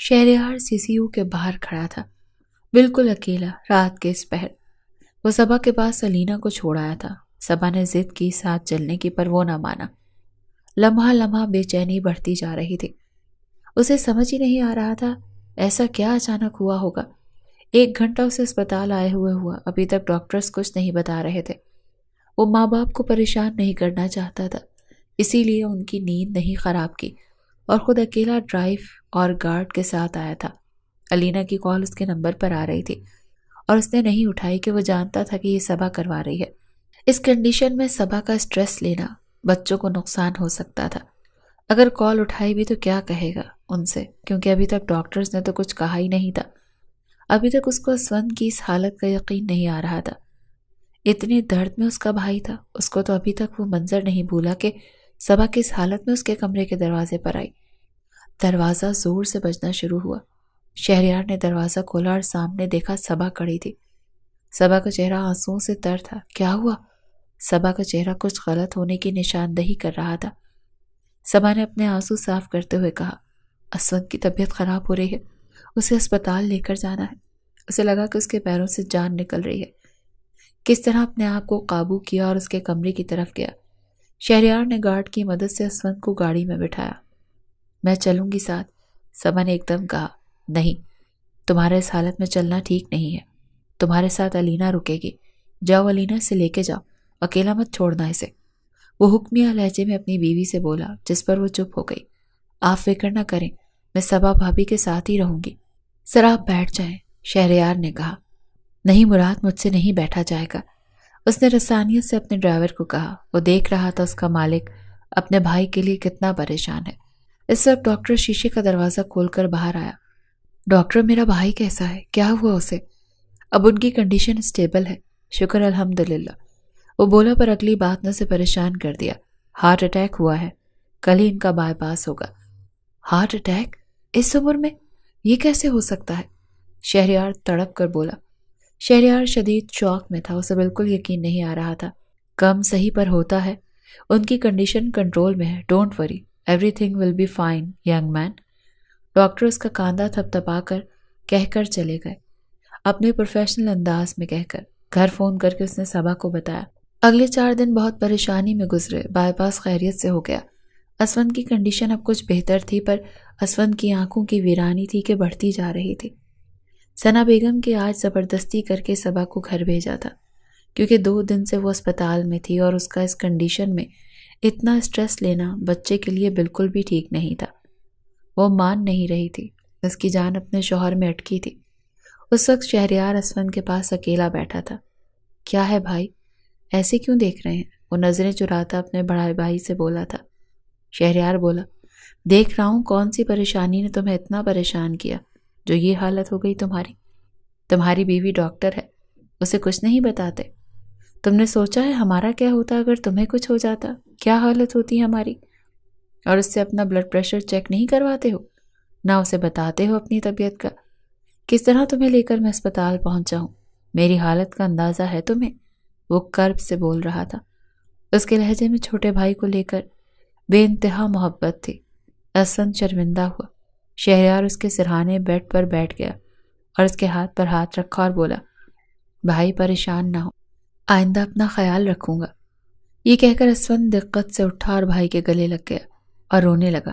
گھٹی گھٹی آواز میں کہنے لگا، مجھے معاف کر دیں بھائی، میرے بعد صبا اور میرے بچے کا آپ خیال رکھیے گا۔ ایک دم شہریار تڑپ اٹھا اس کے یوں رونے پر۔ کچھ انہونی کا احساس جاگا اور شہریار نے اسے اپنے سینے سے الگ کیا اور اس کا چہرہ اپنے ہاتھوں میں تھام کر کہا، کیا ہوا؟ کیا بات ہے؟ میرے بھائی کیوں ایسی باتیں کر رہے ہو؟ اپنی بیوی بچوں کا خود تمہیں خیال رکھنا ہے اور مجھے اپنے بچوں جیسی بیوی کا خود خیال رکھنا ہے۔ اسی لیے ابھی بہت ذمہ داریاں ہیں ہم دونوں پر۔ ماں باپ بہنیں، ایسی فضول باتیں آئندہ مت کرنا میرے ساتھ۔ شہریار اسے ٹوک گیا کیونکہ اس کے لفظوں سے اسے شدید اذیت پہنچی تھی۔ جی بھائی کہہ کر وہ دوبارہ اس سے گلے لگ گیا۔ جو سکون بھائی کے گلے لگنے میں ہے وہ کسی کے بھی نہیں ہے۔ ثنا بیگم کمرے میں آئیں تو اسود سیدھا ہو گیا۔ اسود بیٹے ٹھیک ہو تم؟ اسود سیدھا لیٹ گیا اور آنکھیں موند لی اور ہلکی آواز میں کہا، ٹھیک ہوں۔ اس کا انداز جان چھڑانے والا تھا۔ ثنا بیگم نے محبت سے پوچھا تھا، پر اسود کا لہجہ عجیب تھا اور وہ آنکھیں ایسے موند لی جیسے سونا چاہ رہا ہو۔ شاید وہ ان کے چہرے کی طرف دیکھنا ہی نہیں چاہ رہا تھا۔ ان 4 دنوں میں یہ تیسری دفعہ شہریار نے محسوس کیا کہ ماما کے آتے ہی اسود کا موڈ بدل جاتا اور وہ چپ ہو جاتا۔ یہ وقت ایسا نہیں تھا کہ اسود اس سے کچھ پوچھتا، پر یہ بات اس نے اگلے وقت کے لیے رکھ چھوڑی تھی۔ اسفند کو دیکھنے سارا آئی تھی، وہ پھول اور پھل لائی تھی۔ وہ شکریہ کے ساتھ قبول کر گیا۔ حال احوال پوچھنے کے بعد کچھ لمحے خاموشی ان دونوں کے بیچ آئی۔ اتفاق سے اس وقت شہریار دوائی لینے گیا تھا تو وہ دونوں اکیلے تھے۔ ویسے بھی کل اسفند کو ڈسچارج ہو جانا تھا۔ ایک بات پوچھوں تو بتاؤ کہ اسفند نے ہمت کر کے اپنے دل کی بات کا آغاز کیا۔ جی پوچھیں، بتانے لائق ہوگی تو ضرور بتاؤں گی، وہ اپنی ساری ہمتیں جمع کرتا ہوا بولا۔ صرف اتنا بتا دو، صبا کا جہان سکندر کون ہے اور کہاں ہے؟ پلیز تم کو پتا ہے، مجھے بتا دو، میرے دل کو سکون آ جائے گا۔ وہ شوق ہو کر اسے دیکھ رہی تھی۔ چند لمحے لگے اسے سنبھلنے میں اور سنبھل کر وہ بولی، سوری اسفند بھائی، میں جانتی ہوں آپ نے شاید اس دن ہماری باتیں سن لی تھی میرے گھر پر، اور ایک بات کا یقین رکھیں، آپ کی بیوی کا اس سے کوئی رابطہ نہیں، نہ وہ اپنے جہان سکندر کی ہو سکتی ہے، نہ آپ کا بھی جہان سکندر اس کا ہو سکتا ہے۔ وہ صرف آپ کی بیوی ہے اور آپ سے ہی محبت کرنا چاہتی ہے اور آپ کے بچے کی ماں بننے والی ہے۔ خدا کے واسطے اس چیز کو، اس کو سزا مت دیجیے گا، وہ مر جائے گی، نہیں برداشت کر پائے گی۔ اس کی خاموش محبت کو اس کے لیے گالی مت بنائیے گا، وہ آپ سے وفادار ہے، اس بات کا یقین رکھیں۔ سارا رو پڑی بولتے بولتے، شاید اس کا کوئی آنسو اس شخص کا دل بسیج کرے۔ بیمار ہو کر بستر پر پڑا ہوں، اتنا تو جان گیا ہوں کہ میری بیوی کا کسی سے کوئی رابطہ نہیں۔ بس جاننا چاہتا ہوں وہ خوش نصیب کون ہے جسے صبا جیسی لڑکی چاہ سکتی ہے۔ کیا میرا حق اتنا بھی نہیں؟ اسفند نے کہا دکھ سے۔ سوری اسفند بھائی، نہیں بتا سکتی، کیونکہ آپ کا دل شاید یہ برداشت نہیں کر سکے گا۔ میری بات سمجھنے کی کوشش کریں، کچھ نہیں حاصل ہوگا یہ سب جان کر۔ آپ بس یہ سوچ کر خوش رہیں کہ آپ کی بیوی آپ کے ساتھ وفادار ہے، اور آپ دیکھ سکتے ہیں کہ ان دنوں وہ آپ کی طبیعت کو لے کر کس قدر پریشان ہے۔ یہ محبت نہیں تو اور کیا ہے؟ وہ اٹھ کر چلی گئی اور وہ جاگتا دیکھتا رہ گیا۔ اس کے دل میں ٹیس اٹھی۔ وہ ڈسچارج ہو کر گھر آ گیا تھا، پر شہریار پھر بھی اس کی طبیعت سے مطمئن نہیں تھا۔ وہ اور کسی کارڈیولوجسٹ کو فوراً جا کر دکھانا چاہتا تھا اسفند کی طبیعت، پر اسفند تھا کہ بالکل نہیں مان رہا تھا۔ صبا اپنی اور اسفند کی طبیعت دونوں کا خیال رکھ رہی تھی۔ صبا نے ایک دو دفعہ دبے لفظوں میں پوچھنے کی کوشش کی اس دن اسے ایسی کون سی پریشانی تھی، پر اسفند کو نہ بتانا تھا اور نہ ہی اس نے بتایا، اور وہ جانتی تھی وہ زبردستی اس سے کوئی بات اگلوا بھی نہیں سکتی۔ سوچنے کی ساری کوششیں چھوڑ کر اس کا دھیان رکھنا زیادہ شروع کر دیا، پر اسفند کی طبیعت سنبھلنے کے بجائے گرنے لگی۔ شہریار نے اسے اس کی جاب بھی چھڑوا دی، یہ کہہ کر کہ اسے سٹریس نہیں لینا، ڈاکٹر نے منع کیا ہے۔ اب وہ جتنا ہو سکتا اتنا کام کرتا، اپنے باپ کا بزنس سنبھال رہا تھا، پر وہ زیادہ دیر آفس بیٹھ نہیں سکتا تھا۔ اب تو سبحان صاحب بھی اسے کچھ نہیں کہتے، اور شہریار بھی بے انتہا اپنے بھائی کا خیال رکھ رہا تھا۔ ان دنوں علینا کو جب چکر آیا تو پتہ چلا وہ امید سے کہا تو گھر بھی خوشیوں کی لہر دوڑ گئی۔ اس کی کم عمر کی پریگننسی تھی، اسی لیے ڈاکٹر نے کیئر کا کہا۔ سب اس کا خیال رکھنے لگے۔ جنوری کے اول دنوں میں صبا نے ایک خوبصورت بیٹے کو جنم دیا، تو چند دنوں بعد تانیہ نے بھی ایک بیٹے کو جنم دیا۔ یوں دونوں گھروں میں خوشیوں کی لہر دوڑ گئی۔ اسفند بے انتہا خوش تھا، پر ساتھ ہی ساتھ جہان سکندر کو جاننے کا تجسس اسے بے چین کیے ہوئے تھا۔ وہ کیا کرتا اپنی اس طبیعت کا؟ وہ بغیر جانے بس تڑپ رہا تھا۔ وہ سارا سے 2 بار اور مل کر پوچھنا چاہا، پر اس کی زبان نہ کھلی۔ پھر ایک دن ایک عجیب واقعہ ہوا جس نے اسے شوق ہی کر دیا۔ لاؤنج میں علینا، ثانیہ اور صبا آلریڈی بیٹھے تھے۔ اچانک وہاں آ کر اسفند بھی بیٹھ گیا۔ اس نے صبا سے اپنے بیٹے علی کا پوچھا تو پتہ چلا وہ امی کے پاس بیٹھا ہے، تو وہ وہاں جا کر اسے دیکھ آیا۔ واقعی وہ سو رہا تھا۔ وہ دوبارہ لاؤنج آیا تو ثانیہ اپنے چہکتے لہجے میں بولی، بھابھی سچ میں حیا کا جہان سکندر اور جہان سکندر کا کردار کتنا خوبصورت تھا اس ناول میں۔ مجھے تو دیوانہ کر دیا اس ناول نے۔ پتہ ہے مجھے میری سہیلی نے بتایا تھا اس ناول کا۔ وہ اپنی ہانکیں جا رہی تھی۔ اف، کیا سین ہے ان کے، اور کیا انداز تھے جہان سکندر کے حیا کے لیے۔ بھابھی آپ تو ناول کی دیوانی ہیں، یہ ناول آپ نے نہیں پڑھا؟ ایسا ہو نہیں سکتا۔ ہاں میں نے پڑھا ہے، وہ مبہم لہجے میں بولی تھی۔ اس کے لہجے پر اسفند چونکا۔ حیا کا جہان سکندر، ایک زمانہ تھا لوگ اپنے شوہر کو شاہ رخ خان، سلمان خان سے کمپیئر کرتے تھے۔ اب تو بس ناول کی دیوانی لڑکیاں اپنے شوہر کو عمر جہانگیر، سالار یا پھر جہان سکندر سے ملاتی ہیں، ہے نا بھابھی؟ اسود کے ذہن کی گرہیں کھلتی چلی گئیں۔ اسے سب سمجھ آنے لگا۔ ہائے میرا جہان سکندر مجھے کب ملے گا؟ علینا مسکرائی، ثانیہ اس کے انداز پر، جبکہ صبا کے چہرے پر عجیب سا تاثر تھا اس ذکر پر۔ اس کے چہرے پر اس بات کا کرب اسود نے صاف محسوس کیا۔ وہ ٹیبل کی سطح پر انگلی پھیر رہی تھی۔ بھابھی، آپ کا جہان سکندر اسود بھائی ہے نا؟ صبا نے تڑپ کر نظریں اٹھائیں۔ صرف اسبات نے سر ہلایا تھا۔ اسود جہاں کھڑا تھا وہ اسے دیکھ سکتا تھا، پر صبا کو نہیں پتا تھا کہ اسود اسے دیکھ رہا ہے۔ ثانیہ اور علینا اپنی ہانکنے لگی تھی، کیونکہ اب علینا کو ثانیہ ناول سنا رہی تھی، کیونکہ علینا نے پڑھنے سے انکار کیا تھا۔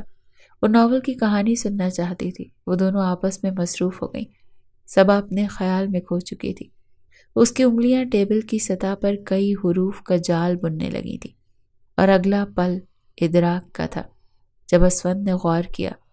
اس کی انگلیاں مسلسل ایک ہی نام لکھے جا رہی تھی، بے خیالی میں۔ ہاں، وہ یہ سب بے خیالی میں ہی کر رہی تھی۔ اسود کو اندازہ تھا، ورنہ صبا نے ایک پل کو یہ نام زبان سے ادا نہیں کیا تھا۔ جان بوجھ کر تو بھلا لکھتی کیوں؟ جان بوجھ کر جو ہو رہا تھا وہ لاشعوری میں ہو رہا تھا۔ اس کی انگلیاں ٹیبل کی سطح پر وہ نام لکھ رہی تھی جو اس کا اصل جہان سکندر تھا۔ یہی لمحہ اسود کے لیے قیامت خیز لمحہ تھا۔ وہ سوچتا تھا وہ صرف شہریار کا گنہگار ہے، پر آج پتہ چلا اس کے ایک جھوٹ نے سب کی زندگیاں برباد کر دیں۔ کاش وہ اپنے بھائی سے جھوٹ نہ بولتا کہ وہ صبا سے محبت کرتا ہے، اور اپنی ماں کے جھوٹ میں اس کا ساتھ نہ دیتا تو آج حالات یہ نہ ہوتے، کیونکہ وہ اس دن شہریار کے ولیمے والے دن ان کے پولر جانے سے پہلے تانیہ اور اپنی ماں کی سب گفتگو سن چکا تھا، جب وہ دونوں اپنے گناہ کا اعتراف کر رہی تھی۔ ماں نے شہریار کو صبا سے الگ کرنے کے لیے اس کا استعمال کیا، اور وہ ہو بھی گیا استعمال۔ اس دن سے آج تک وہ اپنی ماں سے سیدھے منہ بات نہیں کر رہا تھا، پر ان کو تو کوئی فرق ہی نہیں پڑتا تھا، کیونکہ ان کی من چاہی اولاد ان کے ساتھ تھی۔ وہ تو تھا ہی ان کا انچاہا بیٹا، پر شہریار کا تو وہ بہت پیارا بھائی تھا نا۔ پھر کیسے ایک بھائی نے دوسرے بھائی کی محبت چھین لی؟ یہ اذیت اتنے دنوں سے اس کے دل کو اندر ہی اندر مار رہی تھی، پر آج جب صبا، جو اس قدر خود پر ضبط کے پہرے بٹھائے ہوئے تھی، کبھی جہان سکندر کا نام نہیں لیا، آج اس کی انگلیوں نے انکشاف کر دیا۔ اس نام نے اسود کو زمیں بوس کر دیا، کیونکہ دل کا درد برداشت سے باہر تھا، کیونکہ دل ماننے کو تیار ہی نہیں تھا۔ کیسے ایک ماں اپنے بیٹے کے ساتھ یہ کر سکتی ہے؟ کیسے جانے انجانے میں وہ ایک پیارے بھائی سے اس کی محبت چھین گیا، اور دن رات اسے تڑپا رہا ہے، اس کے ساتھ اس کی محبت کے ساتھ رہ کر، اور آج پتہ چلا کہ وہ اپنی بیوی کا بھی اتنے ہی گنہگار ہے۔ کاش وہ ایک وہی نہ ہوتا تو پھر کتنا اچھا ہوتا۔ اس کا دل یہ سب ماننے کو تیار نہیں تھا۔ یہ اب اس کی ایک وجہ سے ہوا تھا۔ یوں بھی اس کا دل کمزور تھا، یہ درد وہ سہ نہیں پایا، اور اگلے ہی پل زمیں بوس ہوا۔ گرنے کی آواز پر سب چونکے۔ صبا بھاگ کر اس کی طرف آئی اور تڑپ کر اس کی طرف بڑھی۔ وہ نم آنکھوں سے اس کے بہتے آنسو دیکھ رہا تھا۔ ہاں، وہ پریشان تھی۔ یہ پریشانی صرف اس کے لیے تھی، پر دل تھا کہ ماننے کو تیار نہیں تھا۔ اس کی آنکھیں بند ہونے لگی تھی۔ شہریار اسے اٹھانے کو آگے بڑھا تھا۔ 4 سال بعد اس دن صرف میں اور شہریار ہی جانتے تھے کیا ہوا، کیونکہ اسود کو گاڑی میں لے جاتے وقت وہ اپنی آخری سانسوں میں ایک ہی بات کہہ رہا تھا، مجھے معاف کر دو صبا اور شہریار۔ میرے ایک جھوٹ نے آپ دونوں کی زندگی تباہ کر دی۔ میں نے کبھی صبا سے محبت نہیں کی۔ وہ مشکل سے سانس لے رہا تھا۔ صبا کی گود میں اس کا سر تھا، جبکہ شہریار ڈرائیو کر رہا تھا۔ اسود تم مت بولو پلیز، اور پلیز آنکھیں کھول کر رکھو، بولو مت، شہریار نے ڈرائیو کرتے ہوئے کہا۔ وہ جانتا تھا اس کا بھائی کیا کہہ رہا ہے، کیونکہ تانیہ سے اپنے ضمیر کا بوجھ اٹھایا نہیں جا رہا تھا۔ اسی لیے وہ حقیقت کا اعتراف کر گئی کہ ماں نے کس چالاکی سے اسے اس کی محبت کو الگ کیا تھا۔ بھائی آج سچ کہنے دے، ورنہ مر کر بھی اتنا بے چین رہوں گا۔ پلیز اسود چپ کر جائیں، صبا نے اسے سمجھانا چاہا پر وہ کب مانتا تھا اس کی بات۔ صبا، تمہارا جہان سکندر شہریار بھائی بھی صرف تم سے محبت کرتے ہیں، مجھے آپ دونوں معاف۔ وہ اس کی گود میں دم توڑ گیا جملہ مکمل کرنے سے پہلے، پر اپنا سچ کہہ کر دل کو پرسکون کر گیا۔ پھر ان لوگوں کو نہ رکنے والا غم کا سلسلہ دے گیا تھا۔ وہ ملک ولاس ویران کر گیا تھا۔ وہ ثنا بیگم یہ درد برداشت نہ کر سکی اور اپنا ذہنی توازن کھو گئی۔ جوان 30 سالہ بیٹا اتنی جلدی زندگی سے منہ موڑ گیا، دوسرے ہارٹ اٹیک سے جاں بر نہ ہو سکا، اور میں صبا اپنی عدت پوری کرنے کے بعد اپنے بیٹے کو لے کر ہمیشہ کے لیے امریکہ چلی گئی، اپنی فیلڈ میں اسپیشلائزیشن کرنے، اور وہیں کی ہو کر رہ گئی ہوں، کیونکہ شہریار اور علینا کے لیے یہی بہتر تھا۔ زندگی ہمیں کبھی بادشاہ نہیں ہونے دیتی، سب کچھ دے کر بھی ہمیں فقیر ہی رکھتی ہے، کسی نہ کسی سے محروم اور کسی نہ کسی کے لیے ترستا ہوا رکھ کر۔ کبھی کوئی خوشی مکمل حاصل نہیں ہوتی، اور یہی اصل حقیقت ہے زندگی کی، بس دل ہے کہ مانتا نہیں۔